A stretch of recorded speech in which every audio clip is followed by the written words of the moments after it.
No. Daniel Murphy. G'day. How would you like to be addressed? Danny Murphy? Daniel? Danny Murphy. Yeah. Alright.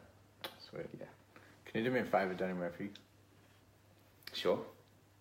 Can you tell your experience of the spiral work we've been doing?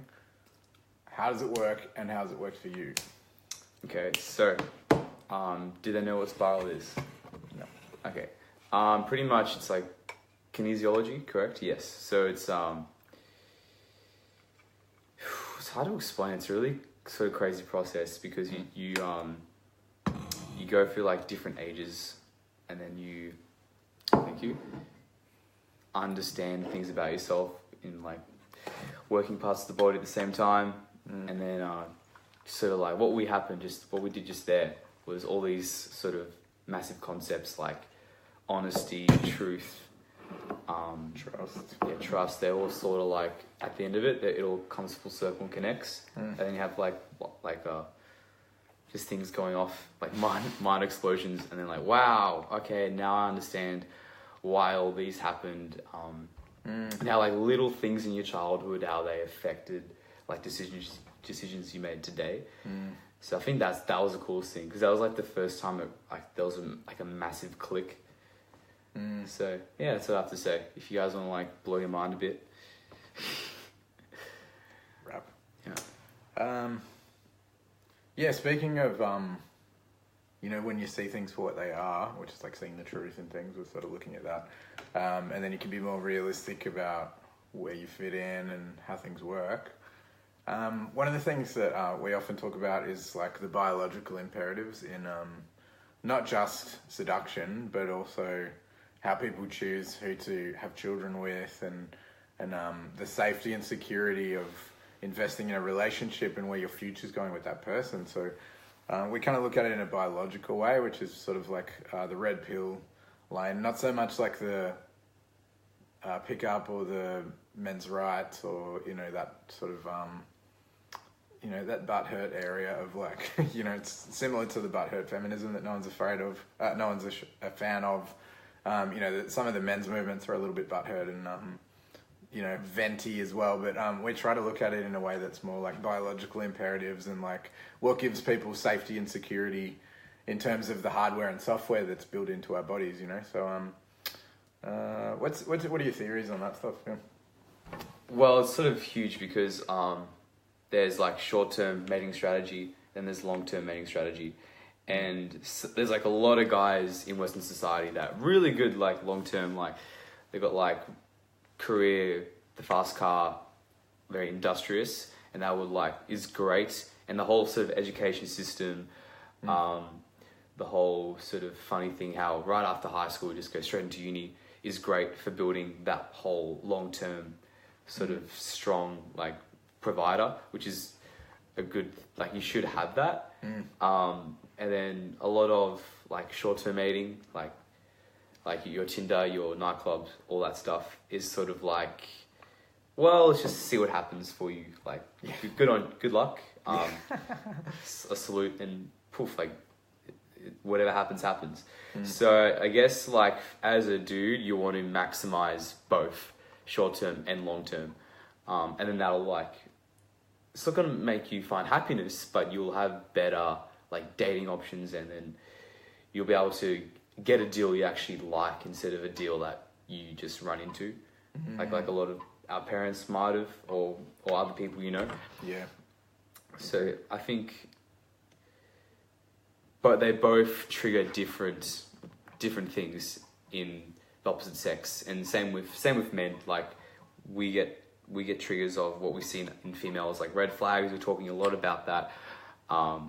Sort of like where this man fits into our life, like what sort of role they play. And then also, I'm really interested in more Jung sort of stuff recently. So like what type of like archetypal or mythological sort of role that this person fits in, which is not many people know this information, and it can really make you understand what this relationship you're having with this other person really is. So I was talking to a friend of mine, and we're talking about the sirens.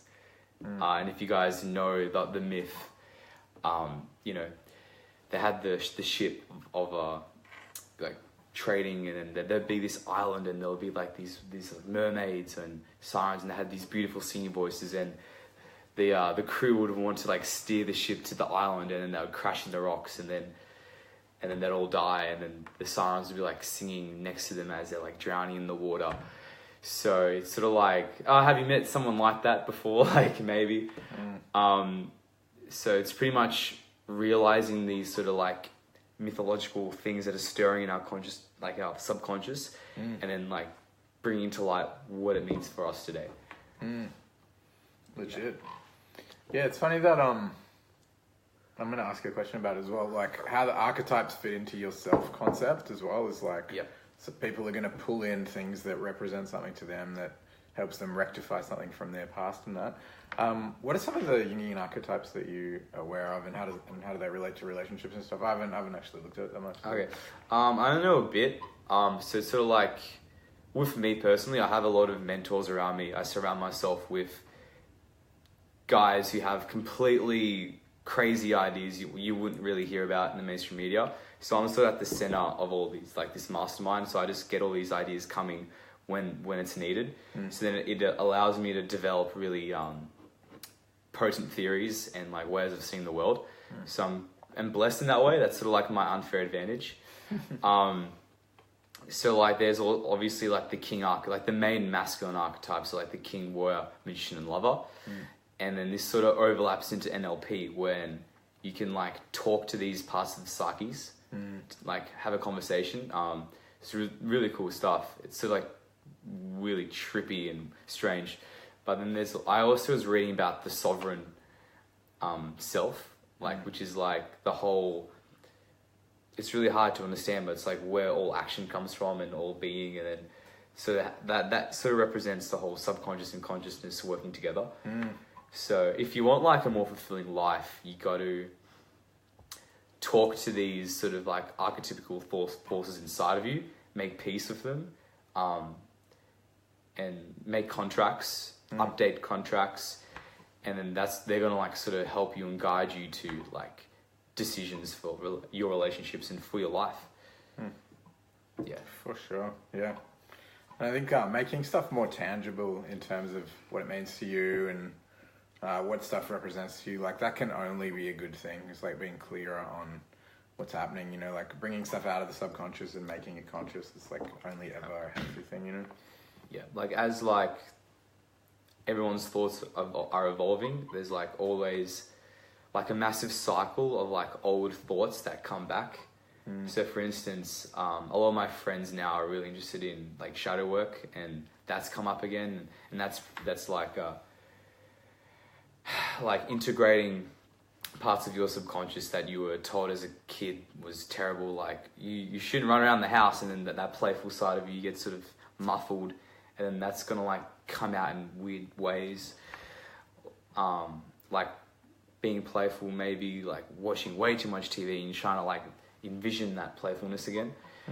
So which is what we all want, because it's all about the self. Like a realization I came to recently is relationships aren't about, it's like an illusion that it's about you and the other person, about the us, but it's all about the self. It's because you learn so much when you enter a relationship that for me at the moment, that's the purpose of a relationship, is to like sort of learn these deep messages that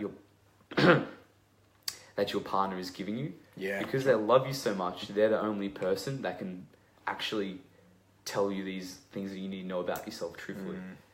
Like reflect them back at you. Yeah, we were talking about attachment before, the psych theory, but what you were sort of saying is more like the projection stuff. So attachment and projection are psych things, but I find like expectations create a lot of butthurt. Really, is, you know, someone thinks that it's going to be like this, and then, you know, women get married and think that their life's going to be happily ever after, and it's not. It's actually like a lot more stressful, and all the stuff that they were doing leading up to getting married is like, oh, hang on, now I'm a different person, and like I don't get to do any of that stuff anymore, and it's like I've signed myself up for this, and there's like a lot of dissatisfaction there that creates problems in like trying to behave and then like lashing out and stuff like that. So expectations are a problem. But in terms of projection, like that's a good example of, you know, you think that you're going to make this knight in shining armor and he's going to like complete you and you get to be a princess forever, and it's like, oh no, hang on, like this is actually just a series of chores and like tolerating all the things that I don't like about this one person, you know, and trying to like enjoy stuff that's probably boring now, you know, about them, and it's like you're kind of doomed to fail. But the projection is like, oh, this is the answer to my problems, this guy's going to do it, or this woman's going to like solve all my problems, and it's like, what are your problems and why do you think they're going to solve them? And it's, you know, as you're saying, it's about you, it's about the self and like what that person represents and reflects back to you. What's your experience of that kind of thing, like people reflecting stuff back to you? And that, you know? Well, I love what you said about marriage, because in society these days, marriage is like sort of seen as the epitome of events for women, and it's like, oh, it's my fucking wedding day, I'm going to walk down the aisle, it's going to be amazing, and I'm going to be a married woman. But then, yeah, that's sort of like the expectations are so high that no man can really live up to that. So then it's just like the marriage is, the ceremony is the peak, and then it's just like downhill from there. And then maybe the honeymoon, and it's probably always a bit of an anticlimax actually. I don't know. Just because like marriage is great, but just because the expectations, that's it. So like, you know, like guys, the culture with men is more like, yeah, like marriage is cool, but like I'm not gonna like rush into it, I'm not gonna force it. Sort of more chilled about it all. So men don't have really big expectations for it. Yeah, I think our security's not riding on it as much. Like women are like sort of looking for that high level of commitment and stuff. And I mean, divorce is like at an all-time high, but you know, there's this idea that culturally that it'll give you a lot of security or whatever. And black men don't really need that as much. I think it's like we're not like, oh, I'm gonna lock it down, and like less prevalently anyway. Would you agree? Or? Yeah, one of my mentors said that like security is just a complete illusion. Which if you think about it long enough, like that's true, and that's a really daunting thought, but making peace with that is like somewhat of a liberating and exciting thing. Yeah, so I sort of see like with what I was saying before, like marriage for women, it's like, oh, this exciting adventure that's going to happen is like men told that, yes, they're going, World War II is going to be an amazing adventure with your brothers in arms, and it's going to be like it's going to be like a holiday, you're going to go to another country, and then they get like bombed on them, and they're having to dig trenches and dying by all these diseases. Really crazy metaphor to paint, but expectations. It's all about learning the lessons yourself, and then with expectations, like it's like you start investing in that expectation and putting all these emotions into that, and then when they not become real, if like you get broken up with, well then it's shattering, and it's just like your whole reality was an illusion. All this whole projection that you put in, this like emotional investment is like untrue, and it's so hard to be rational in those moments because you're no longer a rational human. It's like too emotional. And I want to ask you a question, like how do you become more rational when there's like a breakup where you've lost a lot of emotional investment? Like how do you sort of like come back to yourself and sort of see a clear logical path? I think that's like reclaiming the self is like a popular concept in some of the conscious community, and that is because you get so entangled in the relationship and like who you are together collectively, like this is what we do, this is what we're like, and people who are married will go, oh, we don't do that, or we like that, and you know, they'll say we and that. Yeah. And then you have to start going to the gym by yourself again, and you're like, oh, this is who the fuck I am. And you know, you start playing guitar again, you haven't played guitar for 5 years, and you're like, oh, that's right, this is who the fuck I am. You haven't been allowed to see your mates, and you start hanging out with them, like doing sports or playing video games or whatever your jam is. And then you're like, that's right, this is who the fuck I am. And so when you get that sense of self back, then you start to think clearly, because you're like sort of in congruence with who you actually are, because you kind of lose yourself and gets a bit blurred, and you know, you're like, oh, that doesn't feel right, what you're saying and what I'm feeling doesn't feel right. But you get used to that kind of shit, like being out of integrity, and then it's like once you sort of go, this feels right, it's from being like selfish again for probably 3 to 6 months, I reckon, like being selfish and sovereign Yeah, making Yeah, the decisions sovereign. from sovereignty. Yeah, That's when that archetypical force of the sovereign comes in, and I think that's huge because, yeah, you realize that you're not yourself, and then you're finding yourself again, and then that's an amazing journey because like, in and of itself. So a little hero's journey. Yeah. Yeah. It can take a while. I used to have a song that I played. What was it called? Out of Control, right? And it was like after a breakup, you know, drinking, violence, and promiscuity will fix anything. That was my tagline, and just crowds loved it. They're like, it's so true, you know. Like that. You loved it? The crowds. Oh, the crowds yeah. loved it. Yeah. It was just like the breakup song. Yeah. But it's about reclaiming yourself, you know, like making a mess and. So make a mess to become more rational. Yeah, like a lot of introspection, to be honest. Like that's if something like that happens, my favorite thing is to introspect and seek out advice and then piece something together. Yeah. And then because like what I sort of learned is when you do get those lessons from like why the breakup happened, you part of you is got to not want to believe those reasons. Like, no, I'm not like that. Like, oh, like how dare that person say that? But then when you sit with it and it's like, oh, okay, and then you start looking out how you were like that. Then you start learning lessons, and then that's going to build you stronger for your next, like new experience. For your next victim. Yeah. I'm kidding. Die in ashes and rise up again. I'm sorry to all my victims listening. Yeah, again, that's projection though. It's like, I mean, it can be projection, like somebody telling you you're like this or you're not enough this or whatever. 100%. Eliciting their values, yeah. Yep. So if someone's like, you're not this enough, it's like, oh, okay, is that a value to you? Is that important to you? Rather than taking it, as much as you can try to avoid taking it personally, to be like, oh, okay, that's a value to you that you're representing that I wasn't satisfying or whatever. It's like, okay, in what way did you view that or whatever? As an analysis of them, instead of just going back to questioning your self-worth, which is like, you know, 6 degrees to questioning your self-worth, you know? You know. I think though, like, when someone has a complaint about you, like, obviously there's going to be a portion of it going to be projection from their part. But if it's something that they've contemplated, there's going to be an element of truth in that. And it's not necessarily undermining your self-esteem anyway. Like, it'll hit your self-esteem like, ooh. But then it's just going to build you stronger.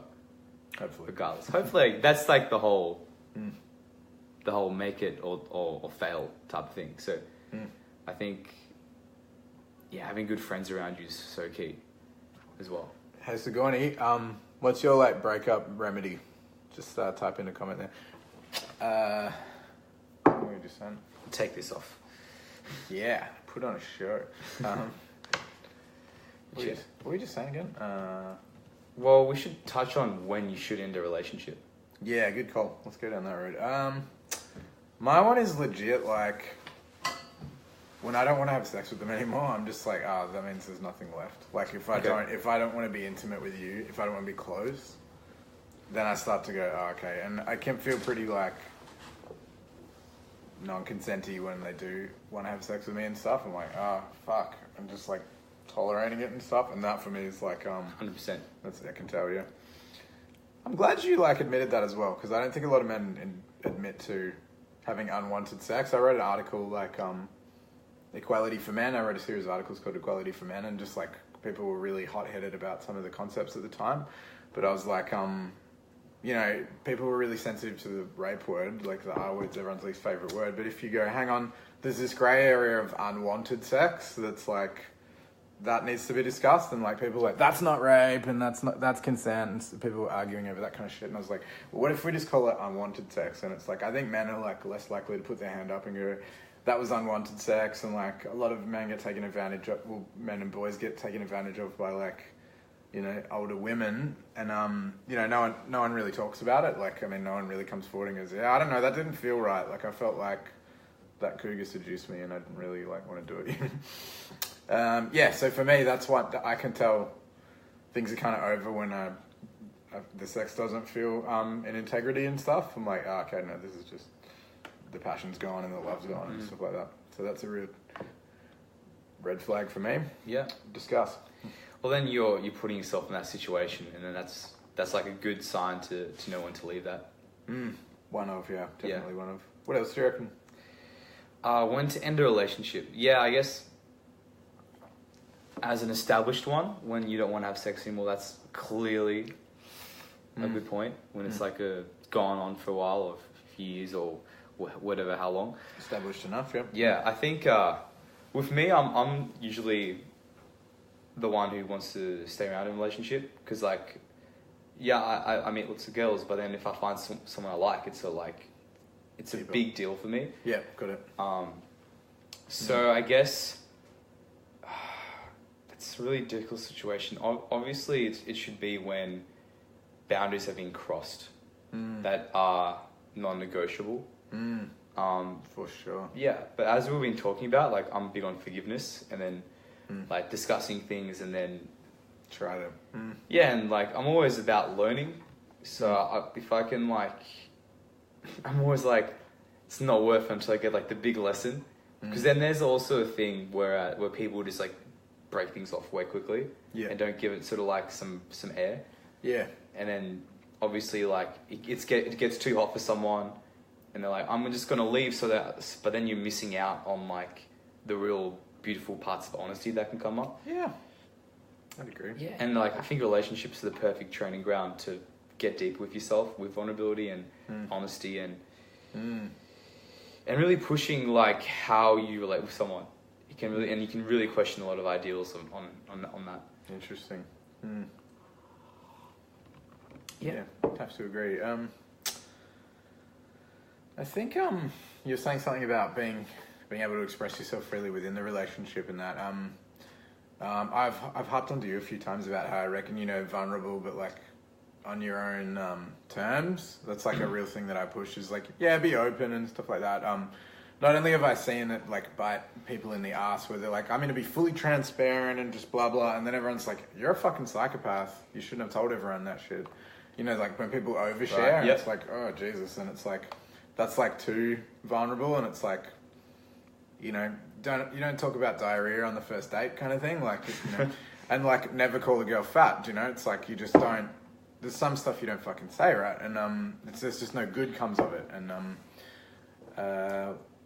one of the things that I thought was interesting was this, like, women want honesty but not full disclosure. I can't remember who said it, but it's like, okay. You know, if your girlfriend's like, what'd you do last night? It's like, I was out with the boys, and oh man, the waitress is so hot. And she'd be like, oh really? Why was she hot? And you'd be like, she had these fucking big ass titties. And it's like, oh, were her tits bigger than mine? Like, yep. They're bigger than yours. And it's like, oh, okay. And so all the boys wanted to fuck her because she had big titties. And it's like, yeah, fuck yeah. All my friends wanted to fuck her. It's like, do your friends talk about fucking me? And you're just like, no, my friends don't talk about fucking you. It's like, why not? And you're just fucked, yeah? It's like the conversation's gone nowhere good, yeah? So it's like honesty but not full disclosure is the thing. Yep. And so what's the line of full disclosure? And like how vulnerable is like lowering your survival value? You know, like you make them actually feel insecure by talking about diarrhea on the first date. They're like, okay, this is like, you know, too soon for diarrhea. Like maybe later, maybe, you know. And even then, like I'd probably never take a shit in front of a girl, like ever. You know, it's like, what good does that prove, you know?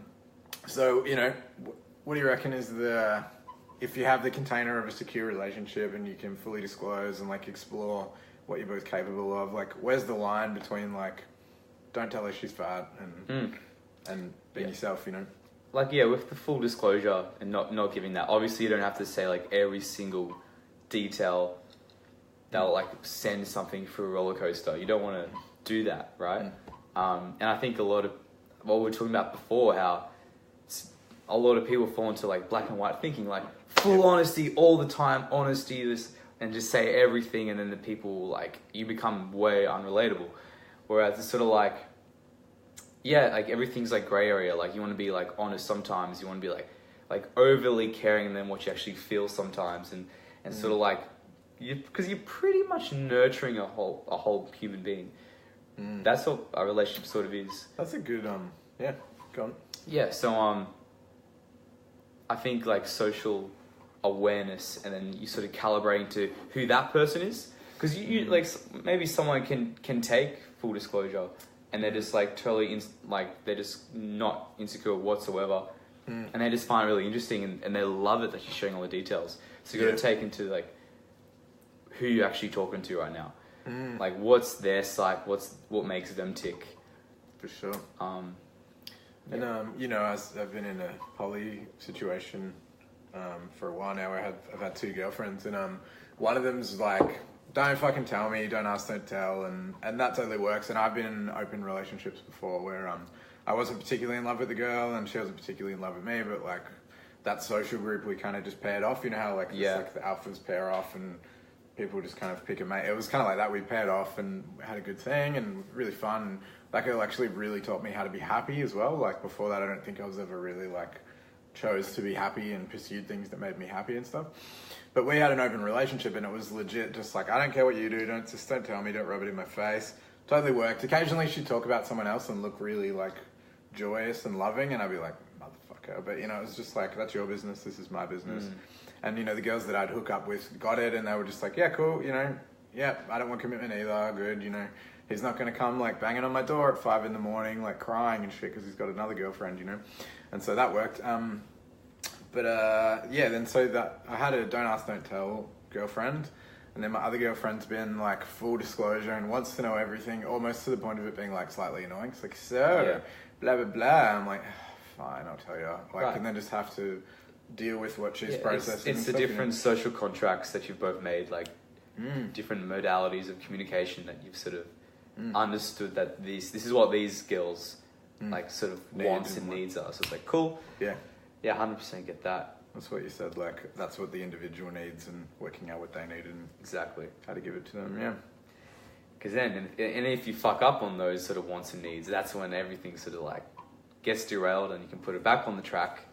You know, I was talking to this girl, we were sort of open, and then I was telling her, like, she was like, she put a front of like, yeah, you can tell about other girls, and I started to, and then that got her insecure, and she's like, wait a minute, no. Actually, on the other hand, actually, no.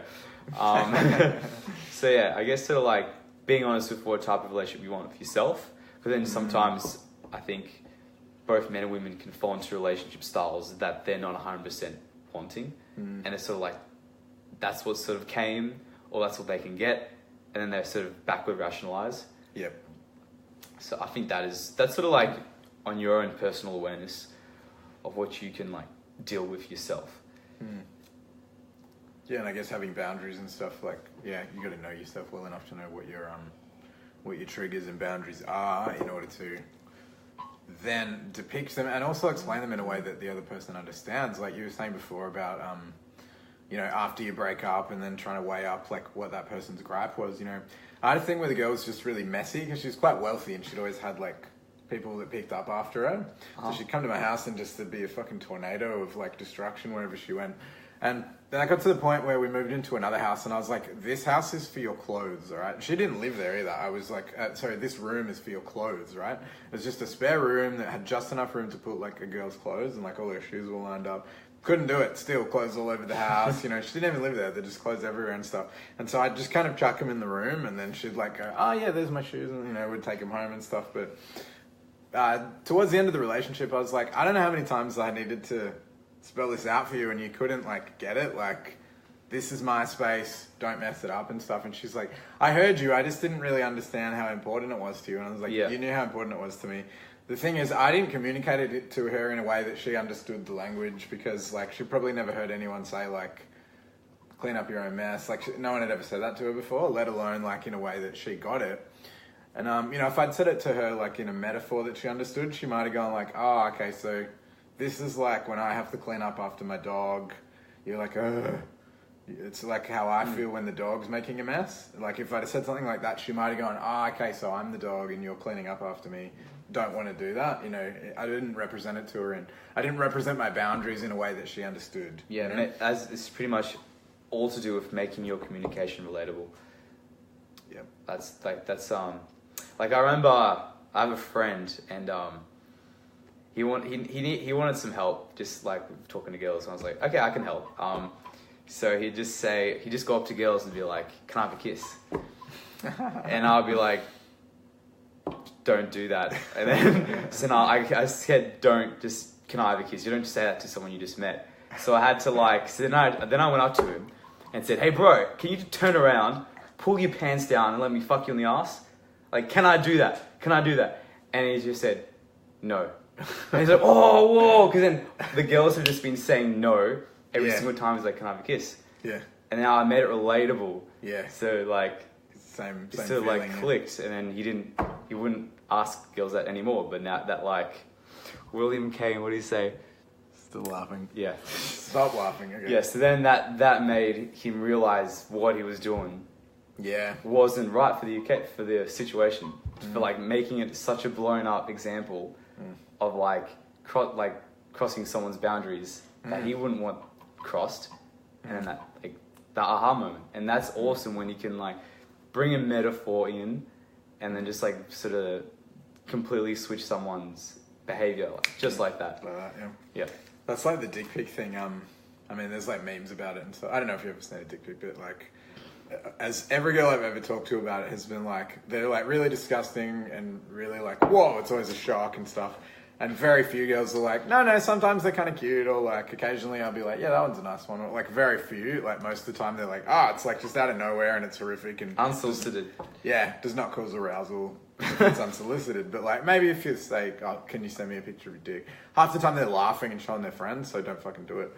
But it's hard to find the metaphor to whatever. But there was this like some like feminist like social justice experiment where she's like, I'm going to send pictures of my vagina to men and see how they like it. And like 100% of the men responded positively to like the vagina, like, oh, hello, well, what are you doing later? You know, like every one of them responded positively, and she's like, damn it, you know, like, Didn't work. yeah. But again, biological imperatives, like we have different needs, we have different security, we have different boundaries, you know, different like levels of comfort and stuff. And also, like, I just don't think penises are that, like, cool looking. You know? Like, they're not. Speak for yourself. We know who's got a better looking one. Yeah, that's sort of interesting because that's whole women showing promiscuous signals triggers short-term mating strategy. Okay. In men, yeah. Okay. Yeah, in men. So obviously, I wonder in girl-on-girl relationships. Yeah, that'd be interesting. So then obviously a man is going to then like categorize that woman as a certain way. Yeah. Short term, mate. Yeah. Sure. Yeah, which is like how everyone like stereotypes everyone, but no one talks about it. Like so, like this whole like anti-stereotype movement, but they're there for a fucking reason. They're so you can understand the world. Yeah, quickly. Yeah. Quick association. And then if you go to cold reads, then you can like understand someone even better, and then it works really like majority of the time in your favor. So it's sort of interesting when you're first dating someone, understanding how they even see you, like, and even how you meet someone has a drastic effect on how they perceive you. Say you meet someone on Tinder, like, oh, it's just like Tinder guy, blah blah blah. If you meet someone through social circle, there's a bit more trust involved. If you meet someone just like bumping into them on the street, and it's like, okay, this guy, he's a bit of an anomaly compared to most. Yeah. So I think people say it doesn't matter how you meet someone. I reckon it does, yeah. It does. I think it does. Very subtly though. Yeah, it's the projection of what you represent to them. Yeah. Yeah, because that's the whole thing. People don't know how you come across to someone else because you can only be you. So sort of like the more you understand of human psychology, then you can sort of get pieces. So legit. When has there been a time where someone you've seen or dated has like projected something onto you that was like completely false of who you actually were? I've seen like two girls completely the opposite projection of me. Like, oh, you're so like, you know, businessy and like organized and have your shit together. And the other one's like, you're the loose cannon bad boy who like wrong side of the tracks and is uncontrollable.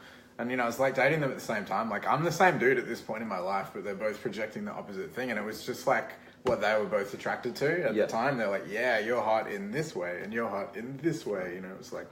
Yeah, because women need to backwards rationalize why they're attracted to you in the first place. Like, there needs to be like, oh, he's really funny. Oh, there's something mysterious about him. Oh, he's just really kind to his family. But whereas before that, like, yeah, that stuff counts. But it's actually like, how is this guy connected to my attachment style? How is he? How his body language? Like his like pure attractiveness, like of this particular person, how does that sort of like equate to me being interested in the first place? And then I find out all these other character quirks about him that I like too. Did you say women need to do that as opposed to men just going like, she's hot and that's all we need to think about it? It's like, yep, she's hot, I'm attracted, and don't rationalize it? Or do you just mean like that as a general observation of yours? Or When it comes to guys, like general observation, but like it massively like matters how you act towards someone. Yep. So these like my previous point, like say you're seeing three or two girls and they're all saying completely different things about you. Well, you're probably acting in subtly different ways to each one, depending on that archetype of girl, like what type of blueprint they are. Yeah.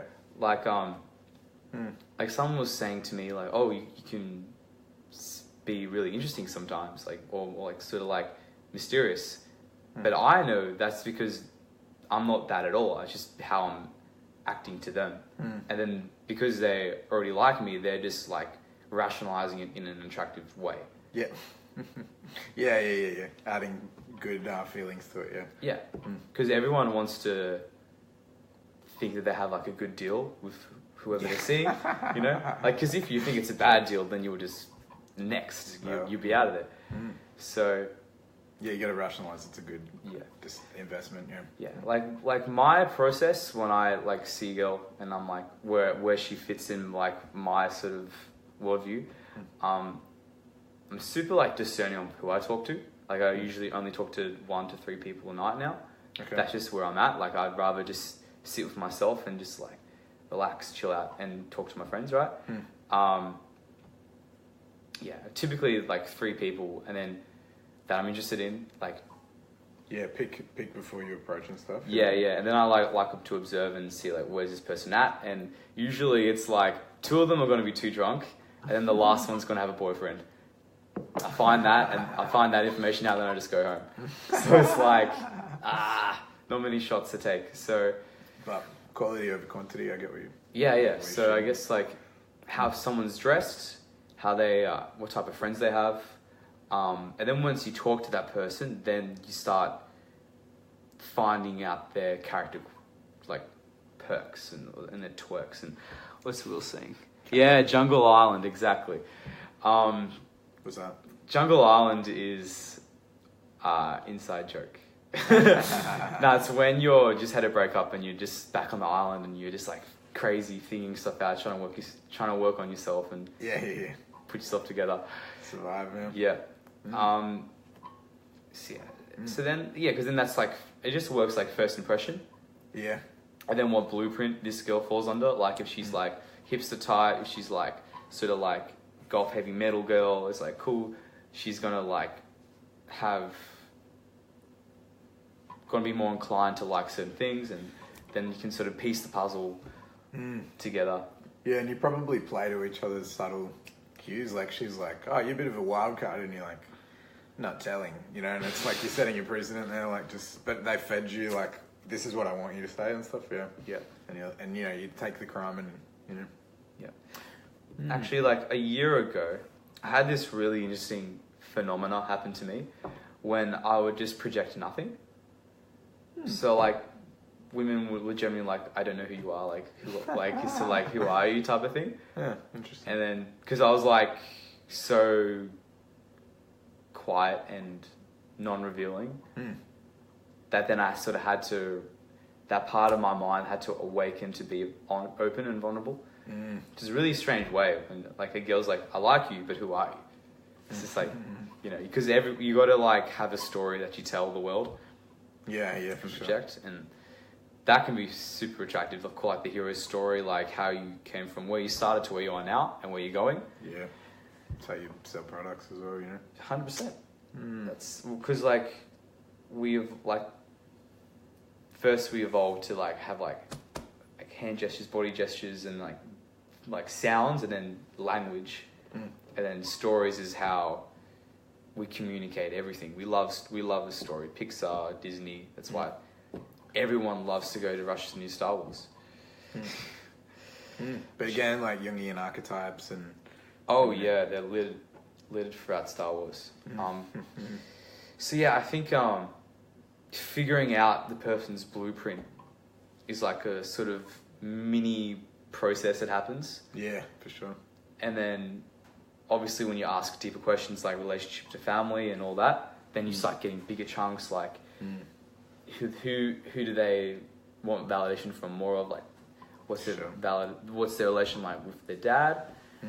And then it's sort of like that person then sort of becomes more of like personalized thing from like this whole pool of information that you're giving like respective value to, instead of just like, oh, I'm just gonna assume nothing and not figure out the puzzle whatsoever and whatever happens.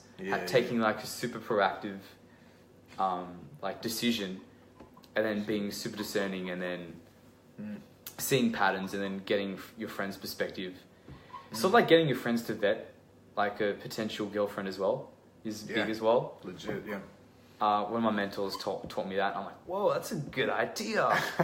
Because like women do this a lot. They're always like show you sharing. That's the thing. Like what I believe for men today is our rite of passage is to get heart centered and to feel our emotions more and sort of like unleash that. Because a lot of guys don't talk about anything. We're sort of pre-programmed to be more quiet and like repress the introspective.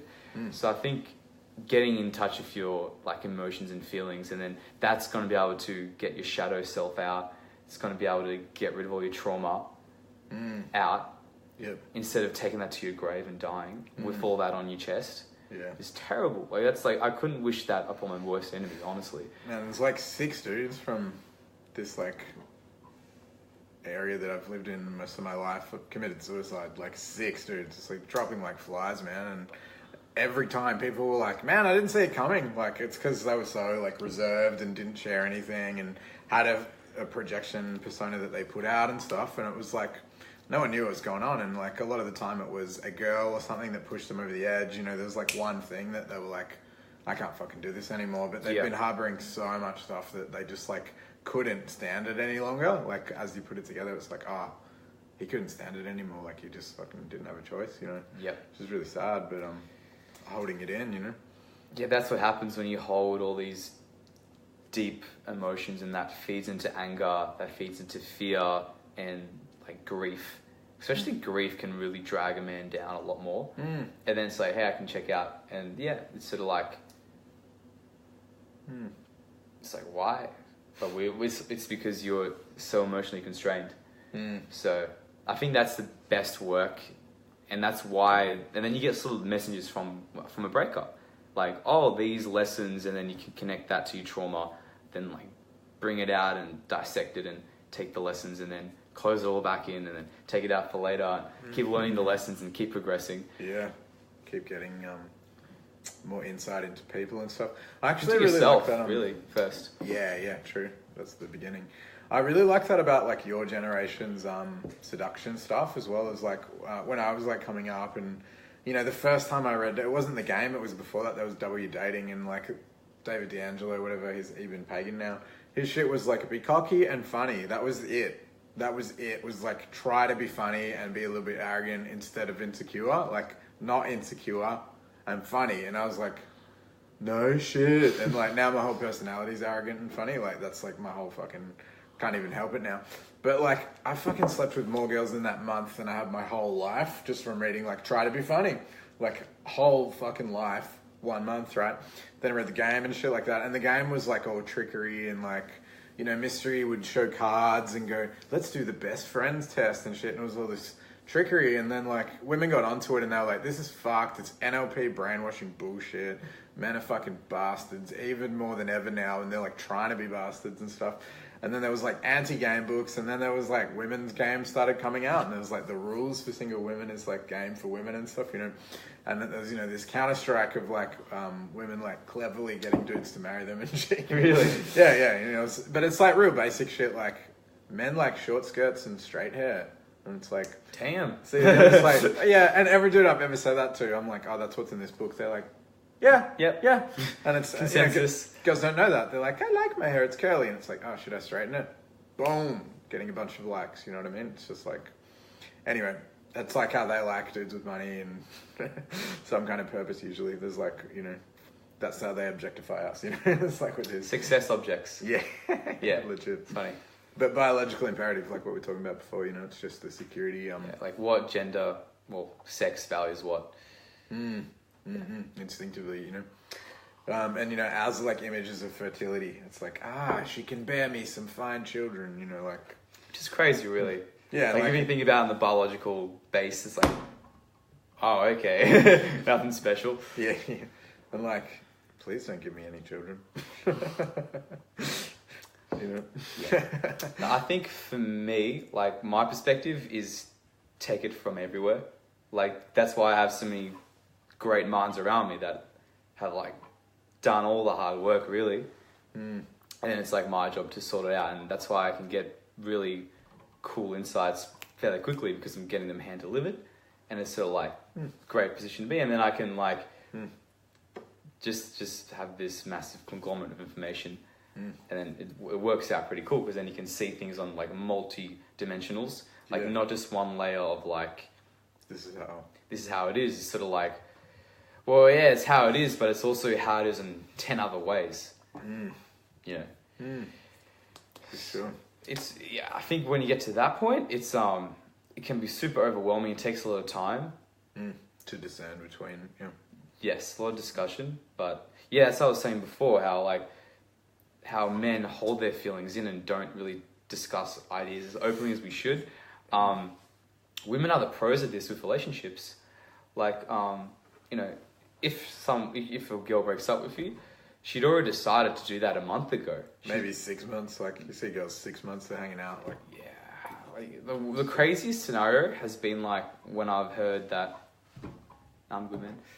Yep. Continue. When like this woman had planned to like divorce her husband like a year, even like longer, like, but that's like marriage stuff. But we're talking about just like a sort of young 20 age bracket relationship. Yeah, that girl has talked to like all her friends that, oh yeah, I'm going to break up with this guy. What do you think? And like the committee, which is like the little friendship circle, the token gay guy, they've all like given the perspective and then sort of like given her that opinion to have. Yeah. Well, concluded that's the correct like opinion. consensus in the group. Whereas like I get one of my mates gets really pissed off at me because like I get all this inside information from everyone. Like, and that adds to like my multi-dimensional view, but I'm still going to do what I'm going to do. Legit. Yeah. So he's like, why do I even tell you these things? You're going to do what you're going to do anyway. Like, yeah, but I need to weigh it up, you know. All these little things are tweaking my mindset, and I'm getting different insights for maybe another situation in the future. Because when like an emotional situation happened in a relationship, where you start off, you're sort of locked in to that like sort of emotional way of dealing with it. Okay. Do you mean you set a precedent kind of thing? Yeah, like this is my expectation of how I'm going to act. Like I've sort of already decided.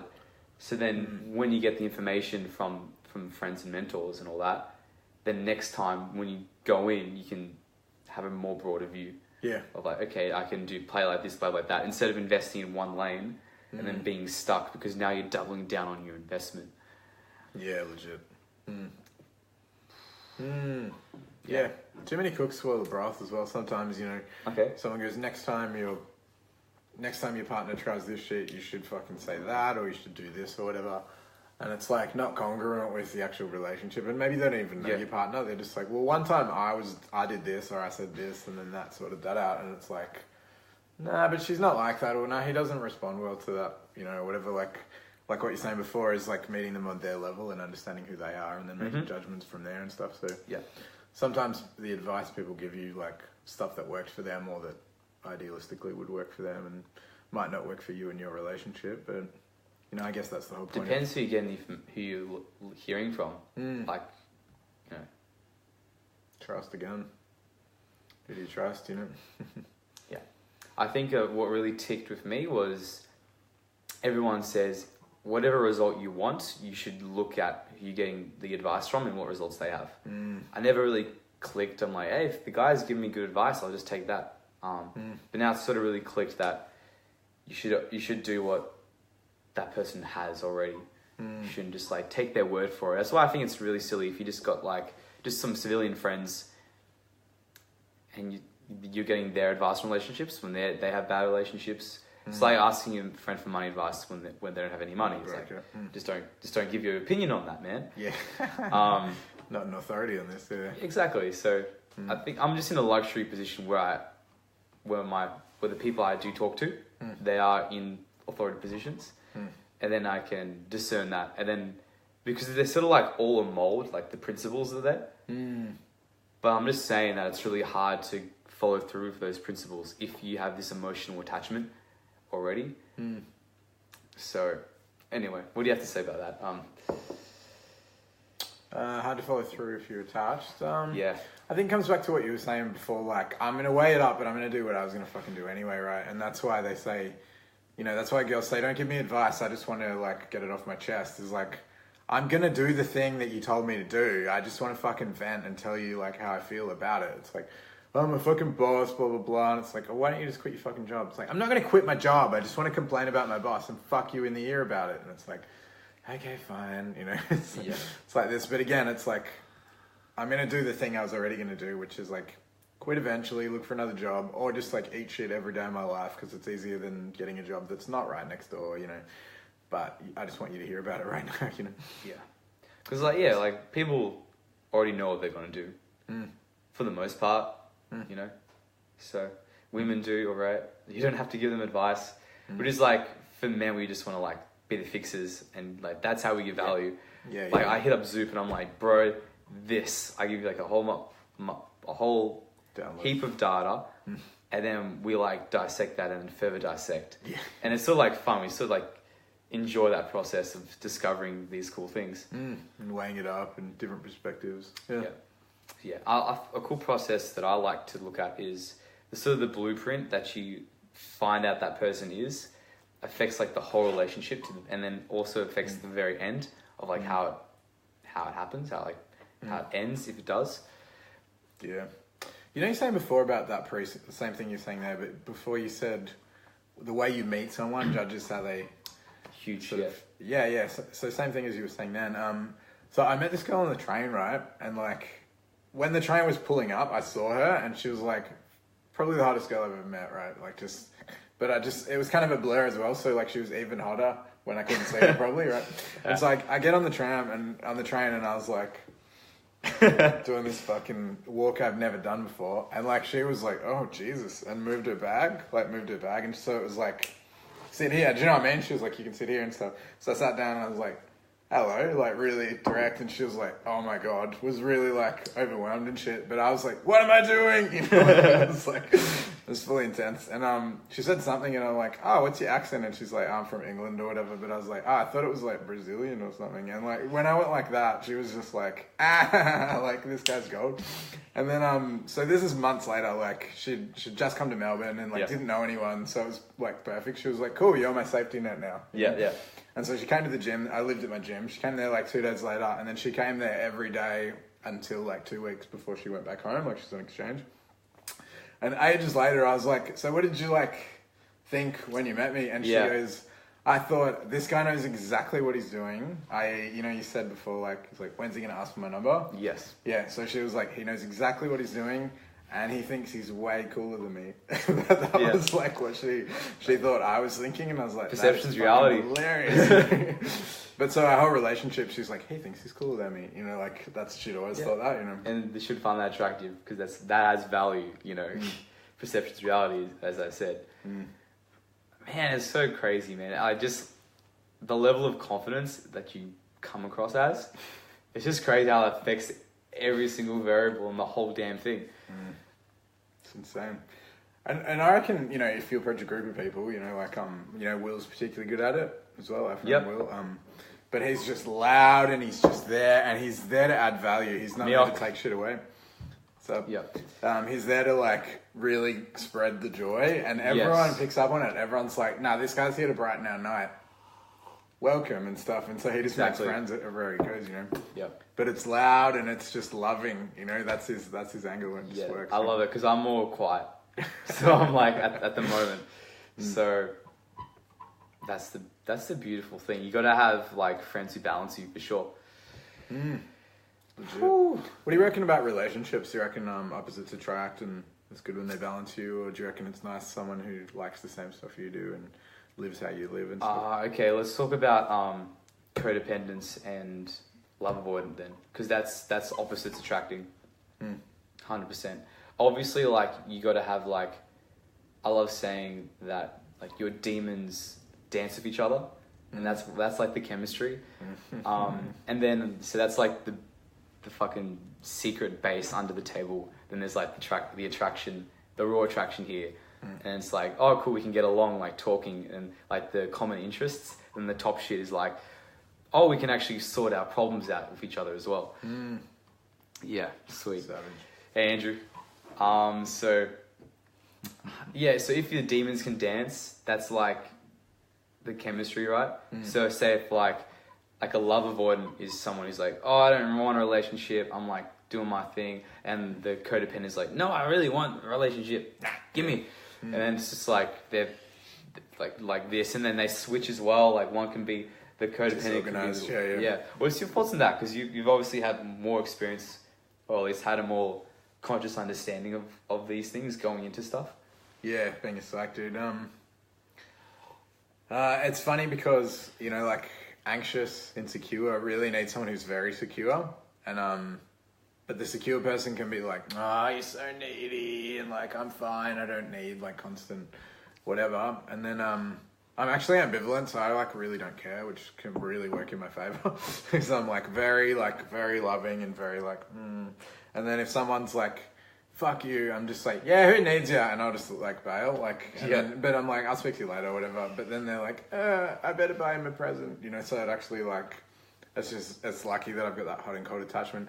And actually that girl I was talking about who I met on the train, she was the same. So we were both like, fuck you, who needs you? No wait, fuck you, who needs you? No wait. And so it really like had a really good chemistry to it. We'd like both fuck off and do our own like sovereign shit and get our shit done, and then be like, hey, how you doing? Actually, that's right, I love you, and like get into a real like nice love bubble and be like really obsessed, and then just be like, who needs you? And like do our own thing. Okay, so really, every single time you separate and find sovereign, how did the dynamic change? It was back together. It was just good because it wasn't entirely codependent. What I was getting at is the attachment styles.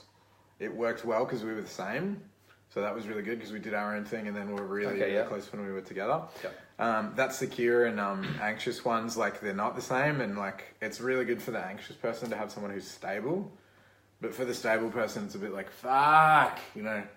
So that's like what's it called? A parasitic dynamic, you know, and it is healthy for the anxious. You can't have two people who are avoidant because that's fucking ridiculous.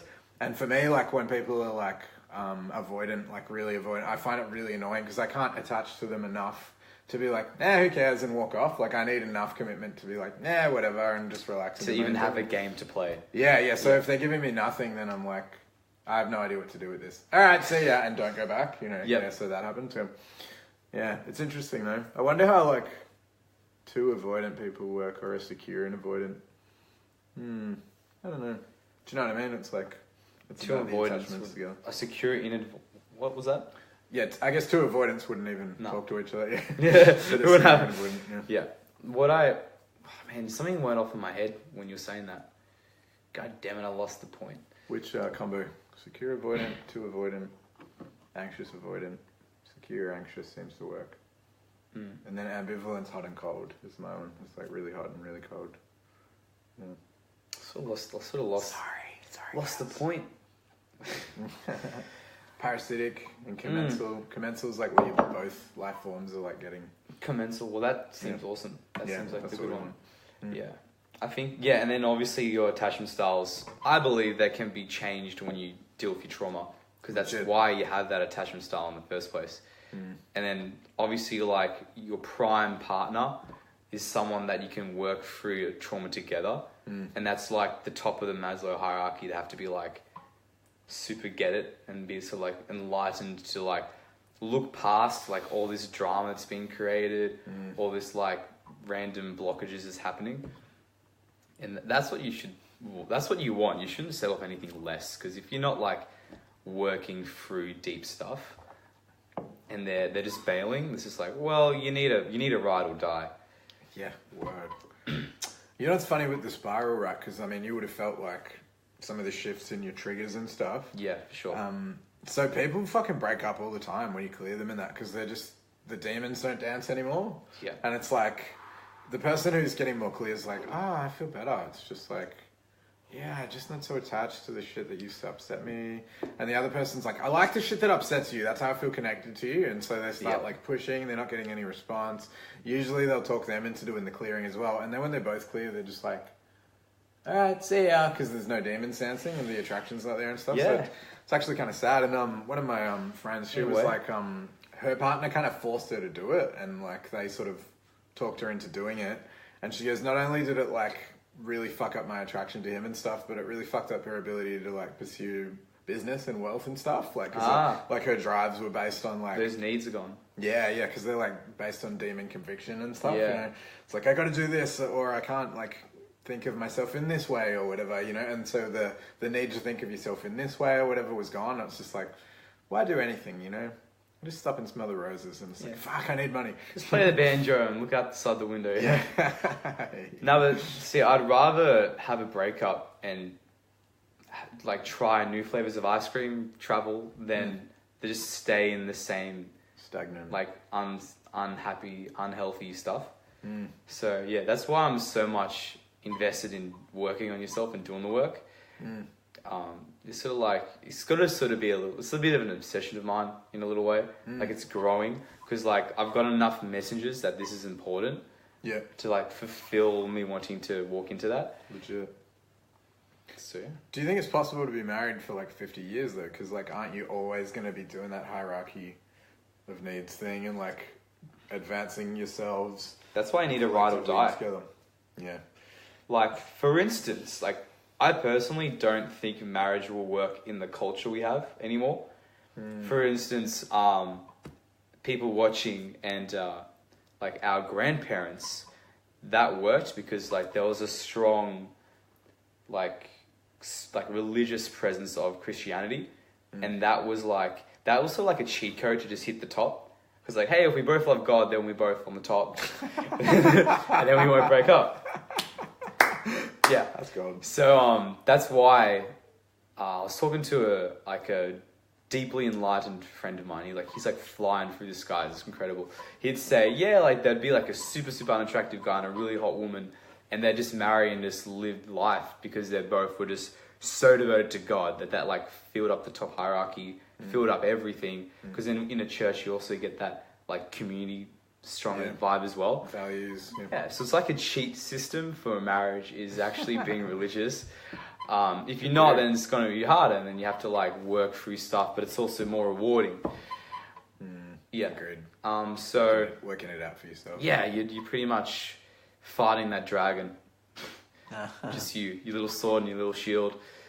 So one of those. Yeah, so in like our grandparents' day, that culture was sustainable for a marriage to be like super high success rate. Whereas now I believe that like there is no, like from Fight Club, there is no great war. Our war today is a spiritual war. Like we don't have to go to the Middle East if we don't want to fight, or North Korea, or like or whatever warfare. We have an army to do for us. And fucking drones, man. Fucking drones. What we have to deal with is our own like torment and existential crisis, and figuring out the trauma for ourselves, and then that's gonna like live up to a much better life. Yeah. And the other thing I thought was interesting was someone was saying the other day. Yeah, sirens. Someone was saying we did sirens before. We talked about sirens. Someone was saying like, you know, my mum and dad got married when they were like 21 and stuff, and I was like, yeah, fully. Like my mum once said to me, she goes, when I was your age, I had 2 kids and a mortgage, and I was like, are you serious? Like what the fuck? Like I hadn't even finished uni. Like I don't think I even started uni by then, you know. And then when we were talking about it the other day, I was saying like that was before like you could actually do anything. Like if you were 20, at that stage, it was like, well, I could stay here with my parents, or I could get married and get my own place. That was like the only Move other out, option. share house. Yeah, That's yeah. like today's standard. Yeah, people didn't like have a credit card to go to Thailand on, like, do you know what I mean? Like now that's like a common thing. Like, I'm taking a gap year with my friends. We're all gonna get $5,000 in debt and go to Thailand and Cambodia and shit, and then come back and it's like, fuck, we need to get jobs and like pay off our credit cards and get cars and stuff, and like I need to weigh up whether I can go to the gym and drink, you know, like financially and stuff. Yep. But it's like, they didn't have those things back then. It was like, you either stayed with your parents and were a spinster, or you get married, you know. And so if you were 19 and like not thinking about getting married, you were a bit lost. It was like, shit, I better find someone. I'm going to be 21 soon. Fuck, you know, it was like, because you didn't go out and stuff. You didn't do shit, you know, in that generation anyway. There's a lot more freedom these days to like do whatever the hell you want. So like even like not doing something, that's like can be a great move as well, because then you're like sort of getting more perspective on what you want to do, not rushing into things. Legit. Yeah, and one of my brother's mates, I quote him all the time, and I think it's the only conversation I've ever had with this dude, right? But he goes, he just turned 18. Yeah. And he goes, fuck, they want me to choose my uni course for what I'm going to do for the rest of my life. Mate, I just turned 18. I've just gotten the right to drink and the right to drive. All I want to do is drink, drive. I thought that was Makes gold. the logical sense. It was like, yeah, legit. And they're like, no, just don't drink, drive. Tell us what you want to do for the next 50 years. And he's like, I don't fucking know. And, you know, and I mean, that's why people take a gap year and stuff. But, you know, I didn't study till I was 30. I didn't drive till I was 30. It was like, I made sure that, you know, I knew what I wanted to do and where I wanted to go and stuff. Actually, I was afraid of driving, you know, and clearing Fix That, which is, as you know, it's a rich tapestry. Like, stuff comes out and you're like, fuck, is that really in there? Shit, you know, I was like that with driving and stuff. But, yeah, with, you know, where I wanted my life to go, you know, you piece it together. And I was at the Word Transformation Day thing, you know, I made a speech the other week and that. And this girl got up and she was like a business dude and she like dropped out of school and she was 16 even though everyone told her not to. And she's like, nah, fuck yeah, this isn't working for me. I'm going to start working and I'm going to start my own businesses and stuff. And she's like, put up your hand if you're on your own business. And I was like, 80% of the people in the room are there like at a seminar on a Saturday, like trying to pick up nuggets, you know.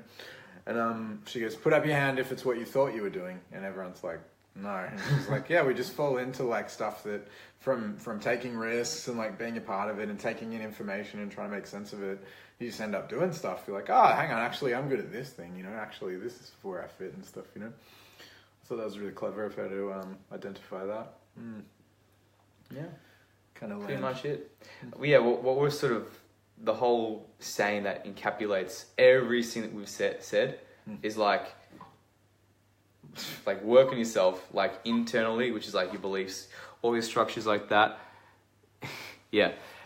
And then also your external world, like working out, which is, I love when you do Zubo. It's like such a duality of like fitness, exercise, working out, and then also the internal belief structures as well. So then, yeah, looking after your yin and your yang, inner and outer, and that's just gonna like put you in such a good spot. Because it's just like doubling down, investing in yourself. And then, yeah, and also like everyone is like trying to figure this thing out called life anyway. Doesn't matter if you're like 18, 25, or you're fucking 45. So I think it's really cool, like write down what type of experiences you want. Because I think a lot of people rush into the world or they hold back from the world. And they're not sure they want to experience yet.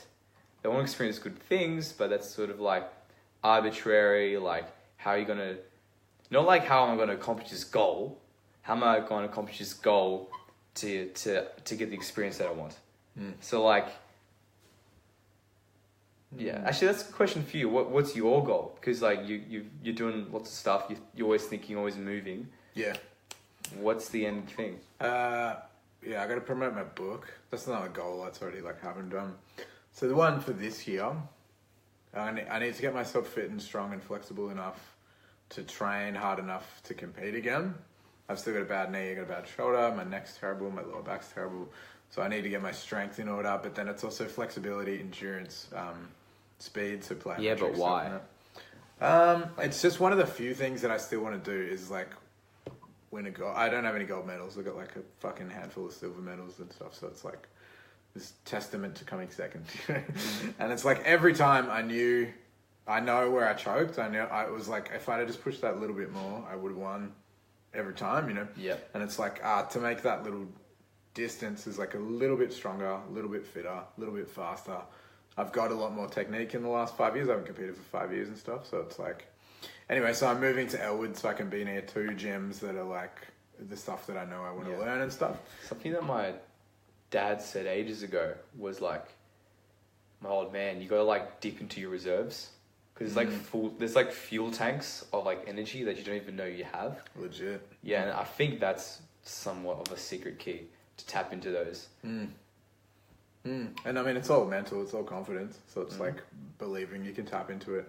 Yeah. You know, I believe a little bit stronger because I've got a lot of wounds and stuff. A little bit faster, a little bit smarter. You know, I can do some damage. Hopefully. Getting dumber every year. And then I want to do my album, and that's like the last 2 things I want to do is like win a gold medal, preferably at the Pan Pacific Championships. And you get like 4 chances a year to get a gold medal, so that's pretty good. There's like 4 events you can go in each for your weight class. What happens though when you achieve all those goals? Because then a friend of mine, he wrote his album, he got that out there. Then he sort of went to like a little existential crisis. He was like, oh, I've done what I was supposed to do. What now? I've had that a few times with stuff. I was like, oh, now what and stuff. I don't know. Maybe that's the settle down and have kids moment is 1 medal. I don't know, maybe a couple of medals. But I had some stuff around it. I did a session with this dude, Reese, who's doing social media, like you know, how to invest in the Facebook ads, and he does all that stuff and just kills it. Like he's got really high level clients and stuff. He's doing a seminar tomorrow, but he did a clearing thing for me on being a champion and stuff. And then like the next day I was like, fuck jiu-jitsu. Like I just didn't feel like doing it at all because he'd like sucked all of the compulsion and all the reasons that I was emotionally doing it was like, I was like, I don't need any of those things. They're all like within me now, you know, it was like the answers you seek are already inside you. And so I had a crisis there. And then now it's like, I just want to do it for fun and just for me.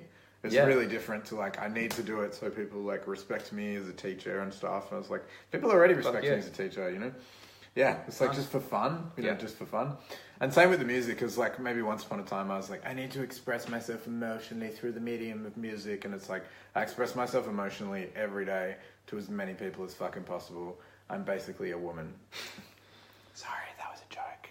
It was a joke, I'm sorry. But, you know, just like don't care, like not need to shroud it in like metaphor and stuff like that. I think that's a big thing, because like I would reframe it like when you have a life crisis. Like a midlife crisis is just bullshit. It's like, it's a midlife enlightenment. It's like, oh, look, fuck it. I want to like drive a fucking Corvette around a convertible. That's like my old man. He actually like had his midlife crisis when he was in his 20s, like super young. So he got like the fucking sports car, all did that like super quickly. So, but it always happens again. It's so like, when you've completed that journey, like hero's journey, then you go on another one.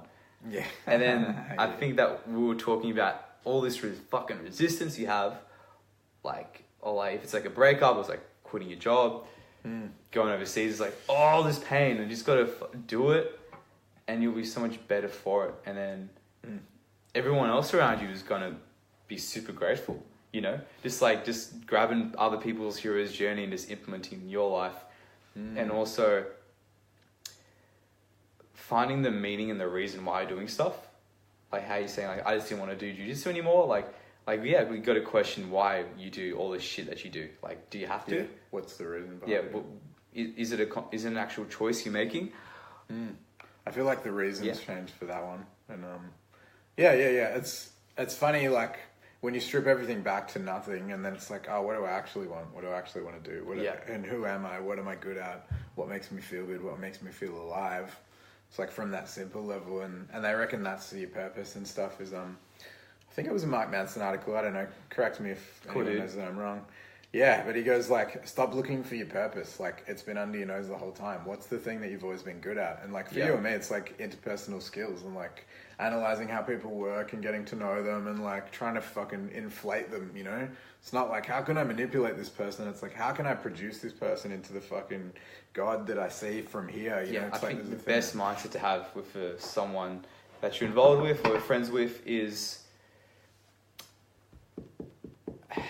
wanting to see them be the best version of themselves. Not even like, oh, I want to be the best version of mine. Like, how can I bring the best out of someone else and have them live their whole reality as that person? Like, seeing potential in someone. I think that's one of the highest sort of echelons of moves you can do from your heart. Yeah. Like it. Yeah, in that Luciferian dogma stuff, I was just talking to Danny about it before. There's actually a distinction between the Luciferian and the satanic stuff. Like, it sounds like it's all the same shit, but it's, you know, anyway, it's repackaged and, you know, it's like Freemasons, Illuminati. It's not the same thing. Anyway, Luciferian. Yeah, so in the Luciferian dogma, like, one of the earliest precepts in the, like, teachings and stuff is, like, you can't be a bad person without it biting you in the ass. That's like one of the first things. And it's like, the only thing that always works is kindness, is being good to people, trying to bring out the best in them, trying to build them up, you know? That's the only thing that always works. And anytime you like use your knowledge to try and get one over someone, it'll always get you back that you feel bad, or like they call you on it, or there's going to be some consequence. Like, wronging people always leads to suffering, and like being kind and doing the right thing and doing your best for the sake of other people and trying to make their lives better will always benefit everyone. Yeah. It's such a good, like, golden rule, like rule number 1. 100%. Yeah. Sort of like karma. Yeah. Yeah, legit. Yeah. Because then everything, because even if you do something that's bad for yourself, but good for the whole, like you have a negative consequence up front. Yeah. In the long run, that's going to come back around as positivity for you. Even if it's at the start, you feel bad that you did something like bad for you, but good for the whole. Like, good for the situation, good for someone else. Which, I think that goes perfectly into maturity. Like, trying to become more of a mature person is taking sacrifices and taking losses for yourself, but having the foresight, having your third eye open that it's going to be really good for you later down the track, even though you can't see it, or maybe you can, but just realizing that, like, I love it what you said, how people call you out, and that can help, because that's like people giving you signposts to how you're supposed to behave as well. So can help. I had a thing recently where I'd like put myself in a bad position to like take one for the team and try to correct like something that was going badly. And I sort of did it, you know, I took it upon myself to do it and didn't really tell anyone. And I was just trying to fix this thing so it would benefit like a lot of people who were getting affected by this situation, right? And I didn't really tell anyone, and it's been hurting me for quite a while now. And then some dude got it out of me, like we were just talking, and he was sort of agreeing about the situation. And I was like, look, I took it upon myself to try to fix this for everyone. And he's like, man, you shouldn't have done that. You shouldn't have had to do that. You've absolutely fucked yourself. And you know, it's just, it was really like that martyrdom, like, you know, Catholic shit, like where you're like, oh, I'm going to try sacrifice myself for the good of many people. And he's like, I understand why you did it, but you shouldn't have fucking done that. Like, someone else could have handled it.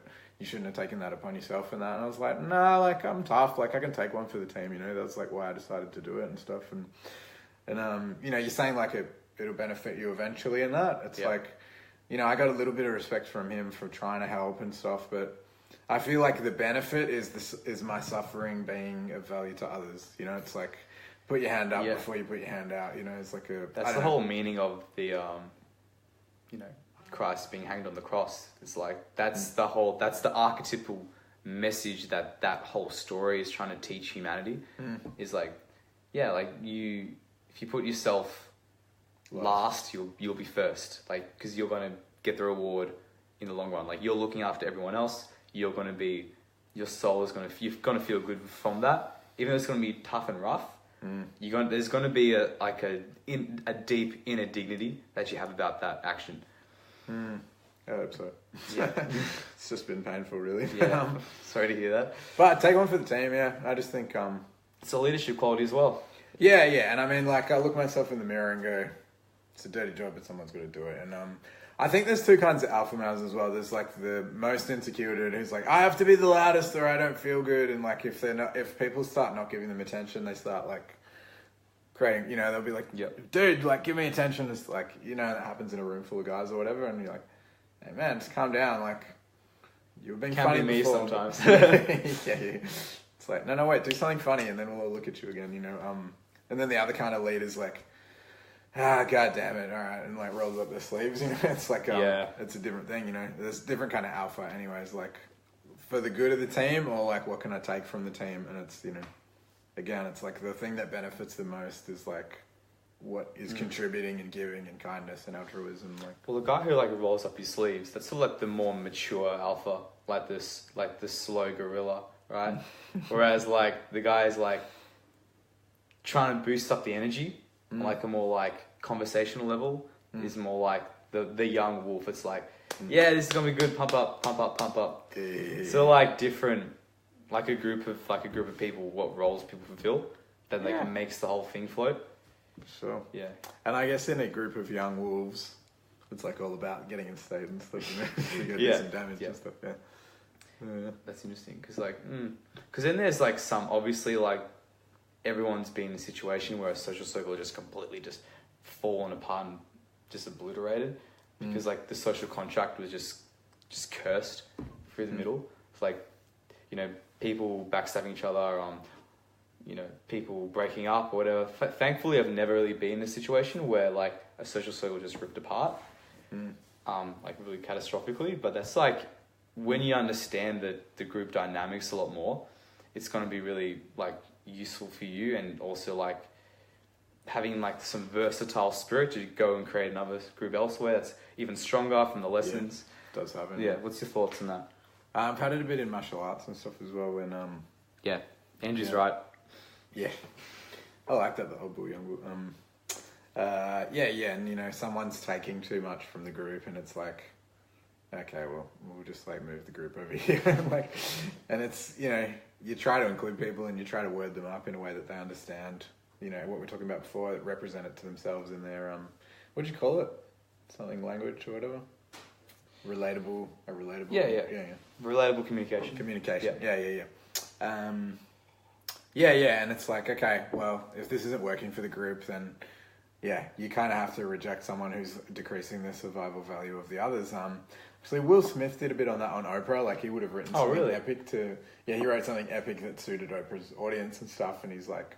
He's saying, I told my kid, like, in any tribal situation, if somebody's decreasing the survival value of that tribe, the tribe will just reject that person because they have to. It's like, we're trying to survive in the desert.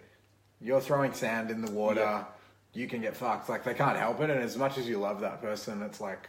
We have to push you to the outside of the survival thing because the way that you're acting is not in the best interest of that. You know what's interesting though? When someone is trying to join a group, but they haven't like earned the respect yet of everyone in the group, but that, like say like they've just been introduced by someone else, and that person says, yeah, if I join this group, there'll be a benefit. Like how much of an identity change that person has to partake to even get like accepted.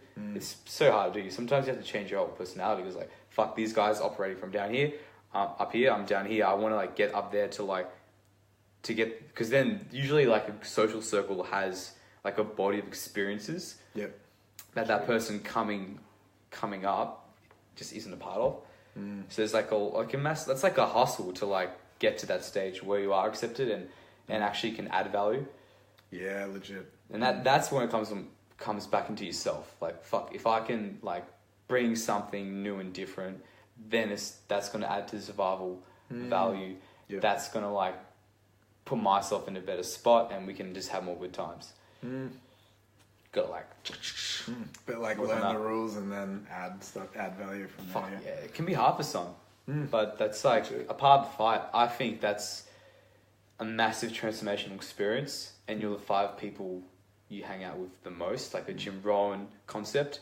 So it's just going to force you to up your game even more. So yeah, it's sort of like in the big picture, like even if you're going through like negative things, like the whole scope is all positive though. Like a bad thing can happen to you, but that's just like a situation that's happened and doesn't count for the whole experience. Yeah. Do you know that story? I think it's Tibetan. I'm not sure. Like, I'm sorry if anyone does know, and it's like I've just generalized Asian. Anyway, but it's like an old Chan adept or something where it's there's a guy living in a village and he gets like a bunch of horses and everyone's like, oh, look how beautiful the horses are. Like the horses are so amazing. Hey, Susan. Yeah, aren't they so beautiful? And he's like, yeah, I don't know, maybe. And they're like, oh, but they're so great. And he's like, I don't know. And then like the horses like get sick or something. And he's like, oh, it's so horrible that the horse is sick. And he's like, I don't know, maybe. Like he doesn't, he's like, it's not bad or good or whatever. And then like, he has a son and the son's trying to ride the sick horse and like, he's too small or whatever, but because the horse is sick, it doesn't run that fast, so he doesn't get hurt. And they're like, oh, lucky the horse was sick or his son would have got hurt. And then he's like, yeah, probably or whatever. And then like when the horse gets well, like the son tries to ride the horse again and he falls off the horse and breaks his leg. And they're like, oh no, now he's broken his leg and it's bad. And he's like, I don't know, maybe. And then like the army started enlisting all the boys in the town and like they can't take him because his leg's broken. And they're like, oh, isn't that lucky? His leg's broken. He's, I don't know, like sort of every time the dude's like, I don't think it's bad or it's good. Yeah. And it's like, and each time it's sort of the opposite is true. It's like, it's bad and then it's good and then it's bad and then it's good. And so the point is like, he's right in not deciding whether it's bad or good. He's just like, yeah. I like that a lot. Sort of like linking back to the start, like a breakup. Like, yeah, your emotions, like this is bad. Like your emotional system's coming in a little bit. You're being defensive. But how do you know it's not the best?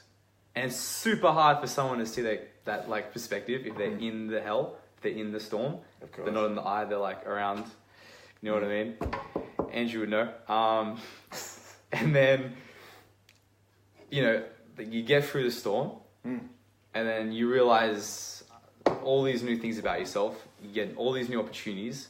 For sure. And it's just a building experience. Because like, if you choose to walk the path, then these things will start making sense. Whereas if you don't choose to walk the path and you're just like a person having experiences, it can just seem chaotic. Things can just sort of pop out left, right, and center, and then just like, oh, I'm just experiencing these things, leaf in the wind. Whereas if you can come from it as like, yes, everything has a purpose, has a reason, and you're just tugging along through. It's like, okay, all of this is making sense, even though it's painful. I'm getting a lot out of this, and I'm giving a lot back. Yeah. Yeah, and I mean, it's attaching meaning. I can't remember what book it was or movie or something where they're like, what's the meaning of life? And he's like, pick one, if you need one, just pick one. Like, it's like, we can attach meaning to anything. And that saying, like, everything happens for a reason. It's like, our brain really likes assigning a reason or meaning to something, because otherwise it just seems like meaningless pain. It's like just life is suffering, and it's like suffering after suffering. It's like, what can I take away from this? And it's like, it's not like there's a giant cosmic design of like, I'm trying to teach you this lesson, my child, like the universe is speaking to you. It's just like being alive in the universe or in the world and trying to make sense of it. There's only so many different things that can happen to us in this state, and it's like, how do we represent them to ourselves and then become like a more functional human being is a better way of saying everything happens for a reason. It's like our brain's designed to make sense of the reality that we're navigating. Well, pain is not a choice, but suffering is. Disgust, my friend. Disgust. Right. Well, pain is just like a bodily sensation, like, oh, that person hurt me, backstabbed me, But then suffering is when you take it to your head, and it's like, then you start playing it over and over again, and you're just inflicting more pain, you're slashing yourself in the back more. It's like, oh, what if this happened differently, and what if I said this different thing? That's suffering. That's pain. Like, your heart is pain, your mind is suffering. So, I honestly think that, like, not the universe, like your own psyche even is trying to teach you something, and then that comes as people coming and giving you lessons. Projections, and also like the whole, what's the purpose of life? Pick one, idiot. It's like, it points to the absurdity of life as well, and how like our existence on this like flat plane that we call Earth is gone like that. It's like a sandbox. Like, you can really do whatever the hell you want. Like, obviously there's like, you want to align yourself to do the actions that'll give you the most return on investment, the most growth, and like where you should be heading personally. Because like every single person has like strengths and weaknesses and who they are as a person. Like, where if you like music, if you're good at it, if you got like something with your ears that you can pick it up, then that will be like a great thing to do. And then you can sort of like delve. And I think what I love to do is get information from yonder years and sort of like try and apply that to now and like mix things up a bit, put them in a little pot, stir it around, see what comes up. Yeah, so sort of like some social engineering stuff, I guess. Word. And that's meaning, because like it's what intention you feel like you can sort of can do, and then you get like some kick and power out of it. Yeah. Thoughts? Seeing that intention come to fruition. Yeah. It's like solar plexus stuff, like seeing the power made manifest into your reality, and that like will creating reality and stuff. Yeah. But what's the pain in solar plexus for you? I had a massive like chakra dilemma there for a long time. Yep. This is when I was living at the gym. I was doing like solar plexus binaural, like listening to the frequencies like every day for confidence stuff. Like meanwhile, as I told you, like I met the most beautiful women in the world on the train, and she was like wouldn't leave me alone and stuff, you know. But in that like confidence thing, I was like constantly questioning, am I good enough to do like the stuff I'm already doing, kind of thing, you know? Right, It's like I already am this person. Why am I not? Your confidence is catching up. Yeah, and then like fake it till you make it as well. One of the things that like worked best for me and also bit me in the ass was this like, what's it called? Not fake it till you make it. It's position yourself as an expert. That's the thing. So that was like a marketing precept that was huge in the internet marketing community in like late 90s, early noughties and stuff. Yeah. And you know, every now and then I'd get called by someone who was more of an expert, who was like, "You're not as good at this as I am." I'm like, yeah, I know, but I didn't say you. Like, you weren't there when I was like writing, I'm good at this. Like, you weren't there. And, you know, I didn't say I'm good at this. I was just like, I can help you with this or whatever. That was the message. And they were like, they should be asking me. And it was like, who are you? Like, get out of my marketing. Like, get out of here, you know? And it kept, it happened a few times, right? And I was like, hang on. So you got to be careful of positioning yourself as an expert in the realm where other experts can come in and sort of like go, I'm more of an expert than you. And then I was like, no, actually, fuck them. Like, if they want to come in and like get into a thing, it's actually a chance for both of you to just display your expertise and stuff. And someone said to me recently, like, you can't have an intellectual debate where it gets charged, because then it just becomes about who's better at arguing. You know, and it's like, I agree. If you can make the other person look stupid, it's not about the knowledge, it's not about the content. It's just like, who's better at the banter, you know? Yeah, I'd rather have it two experts come together, like, cooperatively, and then, because it's like two brains of knowledge, end result is there's just going to be like a better theory, a better method, which is like, what I guess excited for. I'm like, yes, this new thing like moves the knowledge forward selfishly for me, but then it's also great for others as well, because then they don't have to put in all that work as well. To find it out, they shouldn't need to or have to. Legit. And that's actually my aim that's my intention for martial arts, is like not just to learn the stuff that works really good for my body type and like my personality type, is like what's a rough path for everyone, and then like go, look, this is what I know about being really tall for you know, if you're this kind of fighter and stuff, is like use your reach, try to do throws where you grab the head, because you've got like long arms, and then you like grab the head or the upper body and move that around, and that's like the complete opposite of my shit. But it's like, if I just teach people how to fight how I fight, then it doesn't work for everyone, you know. Scotty made a joke today where he's like, why are these tutorials by like really fit, like athletic, like long-limbed guys, and like where's like the fat guy belly in the face technique? Like that was his joke, right? And but there's like, you know what I mean, like his point's valid, is like, people aren't saying, you know, what I should do. And it's like, that's the exact intention, is like, what works for that kind of person, what works for that personality type, because some people aren't hyper aggressive and they still have the right to fucking defend themselves. So it's like, what works for some people is like being like a bit of a slippery counter fighter, you know, which I really like, because if you can actually like upset someone enough by defending yourself that they'll calm the fuck down. And I've done it a few times. Like, you just like evade the attacks, and they're like, it's not working. And it's like, yeah, just calm down. Like, take it to a go home. It's like, they can only throw so many punches at you before they get tired as well. And you're like, it's not working, dude. They're like, fine. Yeah, cool. That's what the beauty is of having like a few people you can learn from, because they've come from like different schools of thought, different life experience, and like then you can sort of like assemble. Yeah, like make your own transformer. Far out. Yeah, I'm sort of like out of thoughts because it's like this beautiful tapestry. Yeah, legit. Alright, Mitch. Hey, Andrew, what's some advice from an early age? What do you wish people told you at an early age that you had to figure out for yourself, that you had to figure out the hard way? Go! Yeah, we'll give you a moment to write in the comments. What's yours? Something I wish that I knew at an early age. If I knew then what I know now? I think it would be, it's okay to be different. Yeah. And it's good to be. Yeah. Because obviously when you grow up, you need to like conform to your school, your family, your little patch of the world.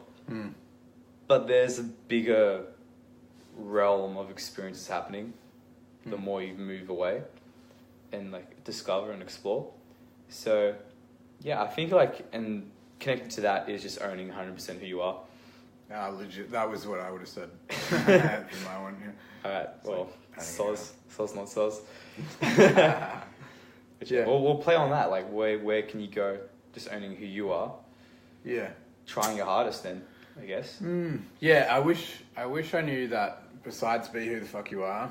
Just, it's okay to be different. Be who the fuck you are. Is like double down on your strengths. Like Gary Vee does a bit on that, where he's like, don't try to fix your weaknesses.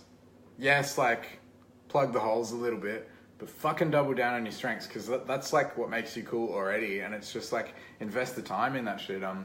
There's a saying like hard work will always beat talent where talent fails to work hard, right? And there's a guy Andre Galvayo, who's like a fucking world famous black belt in jiu-jitsu, and he said when he first started, he was with this guy who was really naturally talented, and he was just good at everything. He could just look at stuff, he'd pick it up, he was just good at it. He goes, I always struggled, I was always like trying to write shit down and stuff, and now I know that was his learning style, was he needed to like write it down and put it into words and stuff, and that's why it took him longer. And I've learned that from other fighters because I'm the same, right? It makes me a really good teacher though, like I need to figure out the words and then I can say them when I'm teaching. But so Andre Galvayo's mate was like just always fucking winning, and he just beat everyone, he just found it easy, and he found it so easy that he lost interest and he stopped training. He goes, for me it took me ages longer and I had to just really work twice as hard and shit, and he goes, and now look at me, I'm a world champion. It's like nothing good ever came easy, 100%. But double down. Yep, double down, work on your strengths, cover your weaknesses, and fucking try do your best, kill it. Andrew says, be fucking humble. The world doesn't revolve around me. I think it does though. I think it does revolve around Andrew Miach. I think he's just the exception. That's a really cool thing because yeah, it's like the solar system and he's the sun. No, but what Andrew's saying, just touching on that, like when you do work on yourself a lot, which Andrew has, and yeah, you can get like a boosted sense of confidence, but then humbleness is a fucking lethal weapon, because when you do humble yourself, you actually just become better, because you're not, because then that is able to like lower your guards, and then you can see holes in your personality, in your method, and then you can just level up. So I use humbleness as like a Machiavellian tool. Like I see it as that, because it's like being like a 21-year-old, like humbleness is like not appealing, sort of like to like your average young guy. So then like seeing it in that regard, like okay, being humble will help me, and then also I'm only 21. There's so many guys out there that know so much more than me. That can just be like a humbleness is like a super booster. Yeah. That was part of the speech I made at World Transformation Day as well, was like, I wish that I had less arrogance to allow myself to be mentored when I was younger, because I had that sort of like rebellious, like lack of respect for authority thing going on. I was just like a rebel without a cause and shit. I don't know, it just felt like no one understood me and stuff. It was probably hormonal more than anything, but like the amount of people I could have been learning from in my teens and like early 20s, and I was just like don't tell me what to do. No one understands where I'm coming from. And like, I don't trust anyone, so I'm not going to let them like in and stuff. And I was like, man, you're just like taking in information and rectifying it and still doing whatever the hell you want. And it's like, yeah, it's definitely cool. That's me. Yeah. Much smarter than I am. Well, look at you now though. You're writing the stuff down. No, I love taking notes as well. I need to like take notes, but I only say things that really stick out to me now. But yeah, humble. I love the idea of humbleness as a lethal weapon, for sure. Like, and definitely this is sort of connected to empathy as well, because I believe empathy. We were talking about this today. It's not like it's a weapon, but like the more understanding you have, the more like natural empathy you'll have, and then being empathy, that's gonna come around the whole big picture and really do some good for you. So yeah, it's definitely about. What do you think about empathy though? I think the greatest healers have always endured a lot of suffering, and not only does suffering make you humble because you're like, okay, life's pretty fucking awful and stuff. And actually, my dad's wife, my brother's wife, and quite a few of my close friends, you can see that these kind of strong women have this like the same outcome I've seen in like their attitude, right? And these women that I have a lot of respect for is like, well, life's pretty fucked, and like you just got to make the best of it, and like the only thing that really makes sense is to be reasonably nice to people at all times, which is like what I was saying about the Luciferian thing. But I've seen this thread of women who I just have a lot of respect for, where that and they reach the same conclusion, like, yeah, it's pretty hard, but just do your best and be nice, and like that's all you can do. And it's like if they crack the shits every now and then, you just go, oh, I'm really sorry, like, sorry, honey, like. I'll fucking try harder, because they're like so good all the time that if they lose their shit every now and then, you're just like, okay, that's probably my fucking fault, or like, what can I do to make this better for you and stuff. But yeah, it's this real like advanced level of female that I've seen. Maybe that's the end game, is like that's their humble, is like so strong that they just get it done and fucking try to be nice. Yeah, I find that really admirable. It's something I aspire to be as well, like. Just get it done, be nice to people, and fucking accept that life's difficult, Yeah, and all those, like, how people's personalities end up, it's so much entirely based upon, like, their experiences.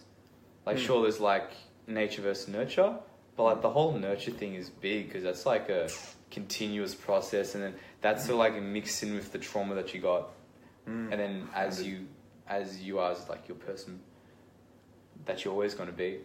So like, I guess it's like how deep you want to go, and what type of part of the journey you want to like really extrapolate on.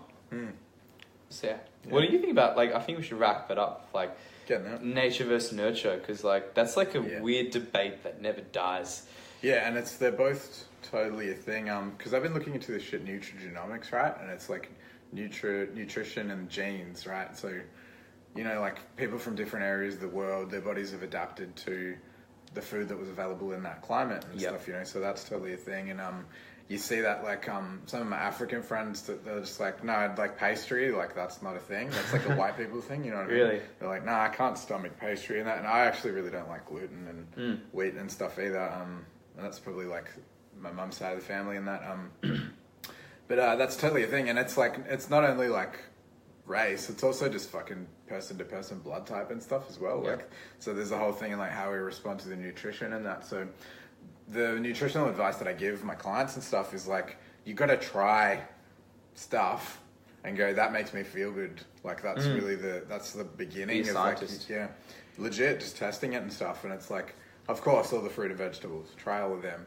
Here are the ones that are like low GI, so slow release sugar and stuff. That'll make you feel good for longer and not get fat and stuff, That's totally a thing, but legit, like, you just got to try, and you got to find the exercise and the diet that works for you, There's no one size fits all, and it's like, all I can really do is, like, throw some stuff at them and support them through the process and say, this is what works for people who are kind of like you, and just, like, try it on. But it's like, the nature's there, and the nurture, like, you got to test it, Yeah, you got to test,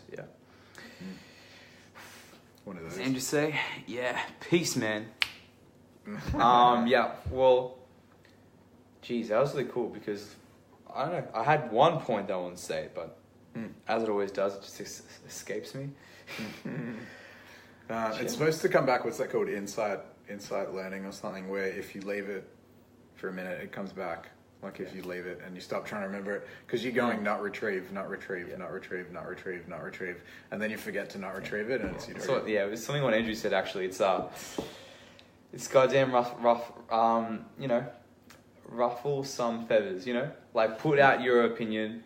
If it's like that's actually a very like high status indicating behavior, where you're up enough on the talking like.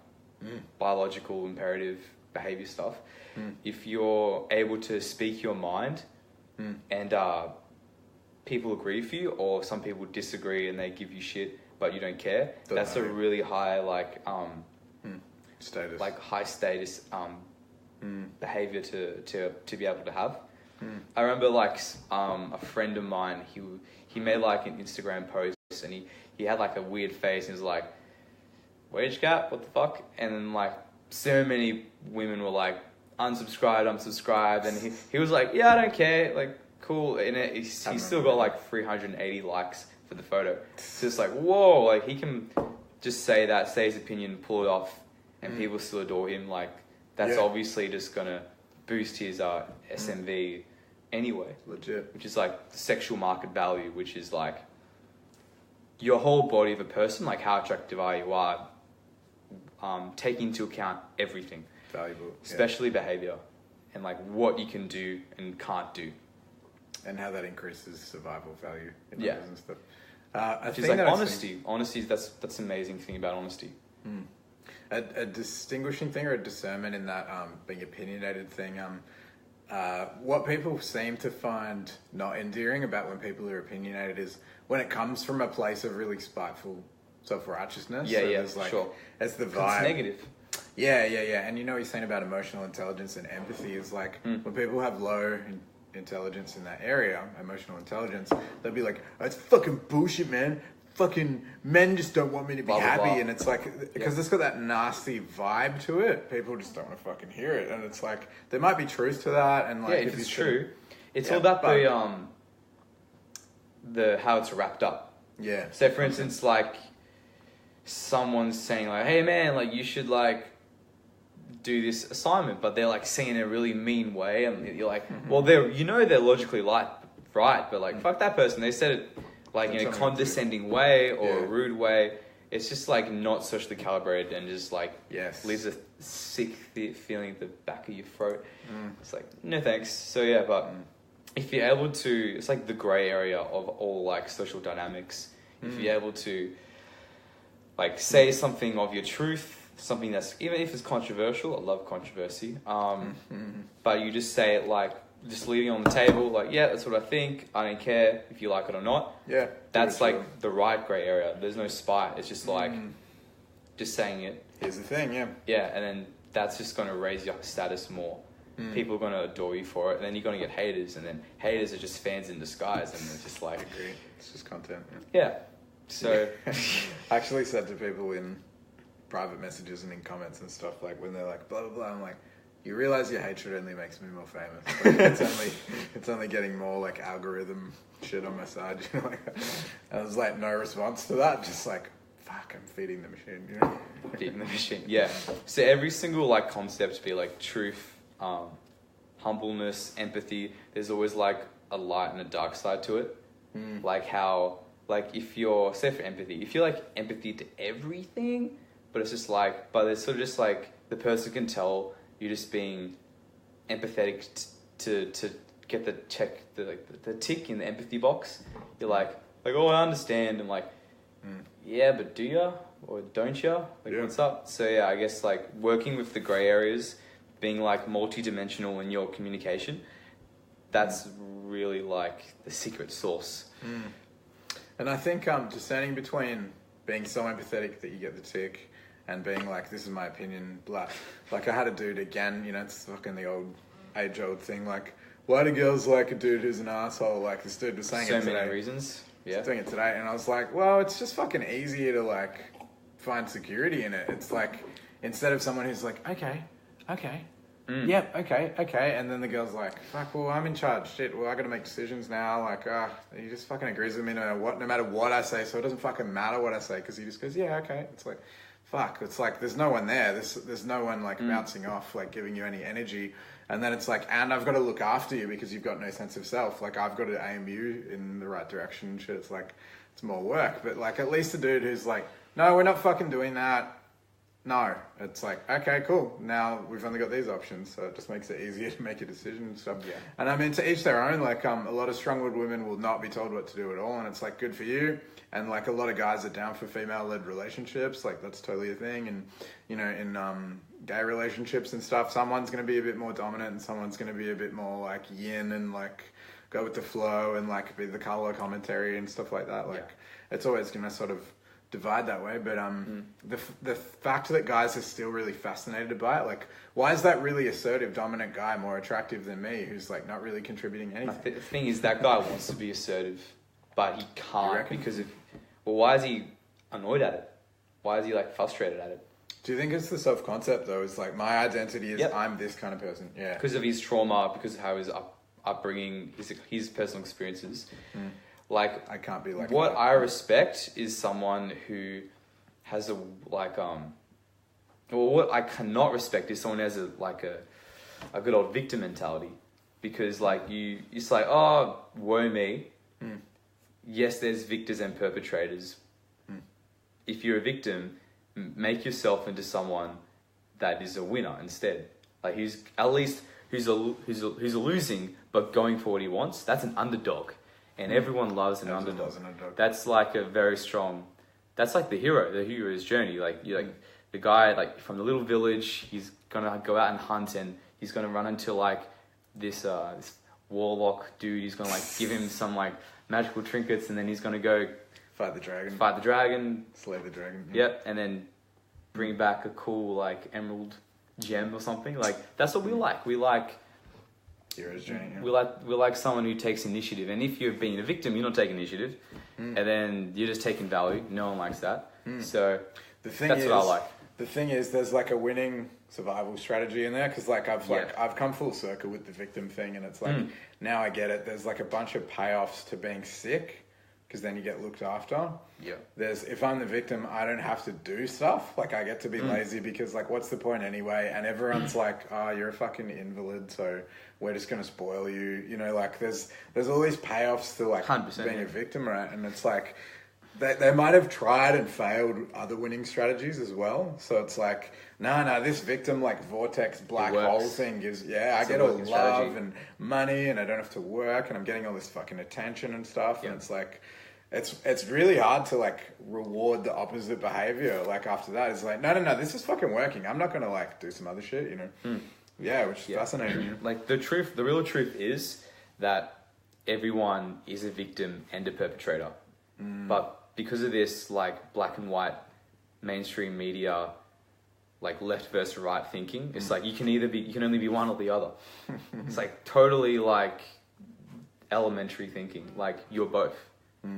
You've done bad things, you've done good things. No one's a good person, no one's a bad person. Everyone's just humans trying to figure it out. And if you whatever you identify with, that's just going to screw you over, because it's an identification with an ideology that ain't you. Boundaries and stuff. That ain't going to help you, because like ideologies are just signposts again to help you get to more discerning truth. So agree. That's the power of having multiple perspectives at the same time and balancing them all at once. Integrating. Yeah, because then like the more paradoxes you can hold in your head at the same time, that's going to be like lead you to the best like end result in like whatever situation that comes up. For sure. Yeah, and fear of success is often really anchored in identity as well. Like I can't be that kind of person because like rich people are assholes or whatever, you know. It's like those people are like fucking pen pushers, like I'm a fucking working class man and stuff, you know. It's like the identity construct doesn't fit. So then when someone gives you a bunch of money, you're like, well, we better go to the casino. Oh nice, got rid of it. Now I'm back to being who I am and stuff. So this like who I am self-concept thing like stops people from moving into another frame. And it's like, you're right, being able to hold the paradoxes and go, I can be a rich man and like a cool dude and a fucking hippie artistic bohemian and also like a savage entrepreneur, you know. It's like being able to be all these things, and it's like, of course I can fucking be whatever. You know, I'll tell you a funny story. So I met this girl, and she was like a rocker girl, and I was all dressed in black and got my rocker jam on, and she was like, she identified me, she projected onto me like the rock guy. Yeah. So I'm like, okay, like I knew this, right? But then like I run a seminar, right? And so I left that and I was in a suit, and then like she sees me out on the street with a friend of hers, and then she's like, because she'd never seen me like looking all like sort of stage guy. She'd always seen me as like the rat bag hoodie leather jacket guy. Yeah, so yeah, like we all have multiple identities that we play and who are a part of our like who we are. You're not just one thing. You're like a moldable, moving being of consciousness that can do whatever the fuck you want. Legit. Yeah. Different contexts.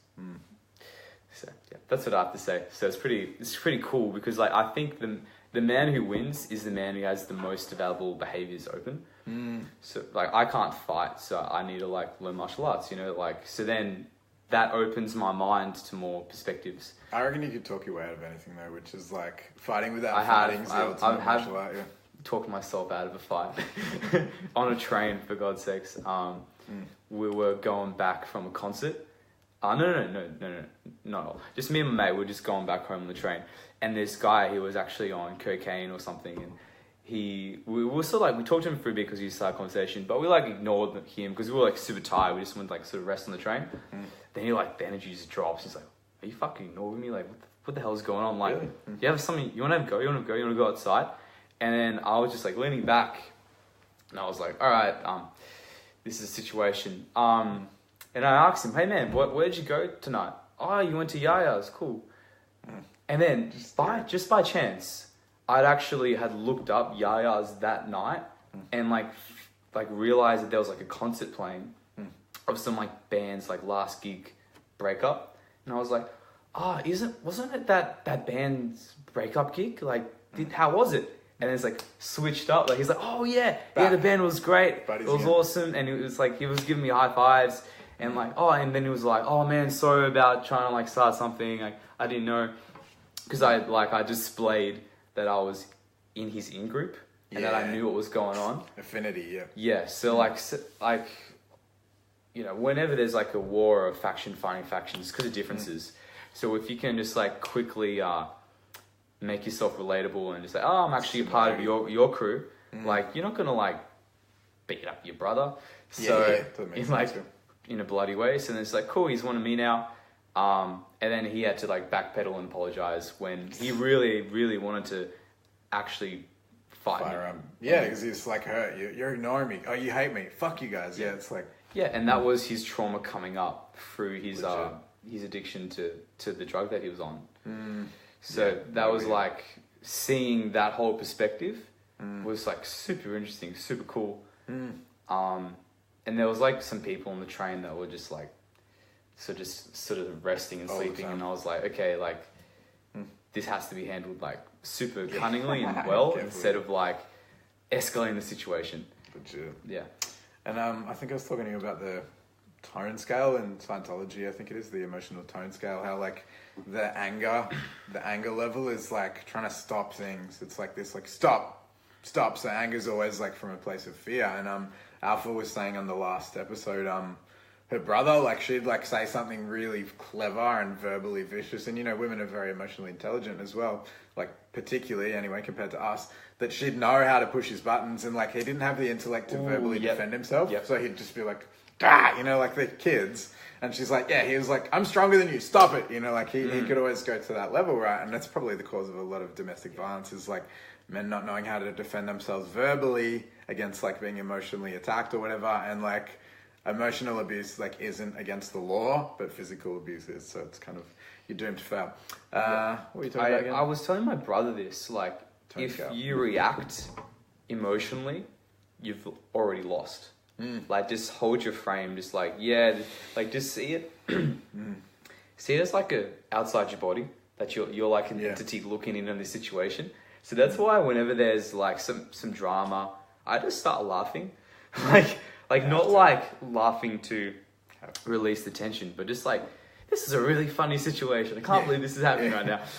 There's a bit of a doozy, Yeah. I remember I don't know, I was at a bar once, and I was with this girl, seeing lovely girl, and this guy just like gets right in my face and is like, says like, "What's up, bro? What's up?" And he's like, "We're like this far apart," and I just like start laughing in his face, and it's just like completely diffuses the situation. Yeah, like the whole evo-psych definition of this behavior is you see him as such a little threat that you're just laughing in front of his face, like as like a natural response to his like his just funny, yeah. shirt, like he's a display of like macho. Yeah. So it's like really fucking hilarious when you, because like these things are just normal human behaviors, but when you sort of know why this is all happening, then it's like sort of funny like that. Yeah. It's like a child having a tantrum. You're not like, oh shit, I better bash this little kid. You know, it's like the kid's having a tantrum. You're like, oh, what's wrong? Like you can see the suffering and this thing where if the anger is them trying to stop, you know, this guy on the train's like, you fucking ignoring me. He's like, stop making me feel like I'm not worthy of your attention, is what he's saying. And if you can go, that's the suffering is this. The reason that they're like escalating to trying to stop is fear. And you're like, no, it's okay, dude. Like, we're here with you. We're hanging out. And you're like, no, I'm talking to you about your night. Yeah. I was like, I'm down. And he's like, cool. No, you are here with me. You're just like, switching the frame of the whole conversation to like conflict to love. Let's talk about the fucking gig, bro. How was it? I love you. Yeah. Love fixes all, really. Like, it's not, love ain't gonna fix it straight away, but it'll like come around and fix it anyway. Yeah. So, that's the cheat code. Fucking oath. You see it in like people who, it's so rare when people are separated and have children that it like doesn't get ugly, but when they've just like gotten to a point where it's like, we fucking tried, man. And my last breakup, like by the end of it, it was like, good luck, honey. Like we fucking tried. We got back together that many times. It's like, good luck, man. We did our best. And it was a really like nice, amicable breakup. We just fucking agreed to disagree, you know? Yeah. And you see that when they're like, we've got kids together, but like, I still love you. You gave me the best years of your life. Look at our beautiful children. Good luck to you, buddy. And they just fucking, they make the children shit really painless. Like, yeah, look, here's your dad. He loves you. And like, I'm your mom. I love you. Because then like the love hasn't gone. That love is just transmuted into the children. So like, you can't destroy energy. You can't destroy emotion. It always just goes into another lane, a different form. Yeah, legit. What about have you ever like done a behavior? You've ever like done something and then you've realized like why you're doing that behavior, like the psychology behind that, if that's like behavioralism or evo-psych or and you just like, wait a minute. Yeah, I had a really good one today actually, because so I had a bit of a fall from grace when I lost my dojo house. Now we're in this beautiful house and stuff, but I was already a bit like, I don't know if I want to teach martial arts anymore. It's fucking killing me physically. You know, the children like were driving me a little bit crazy because like they don't really want to learn and I didn't really want to teach them. I was getting to that point. It was like, sounds like high school and primary school. I don't know.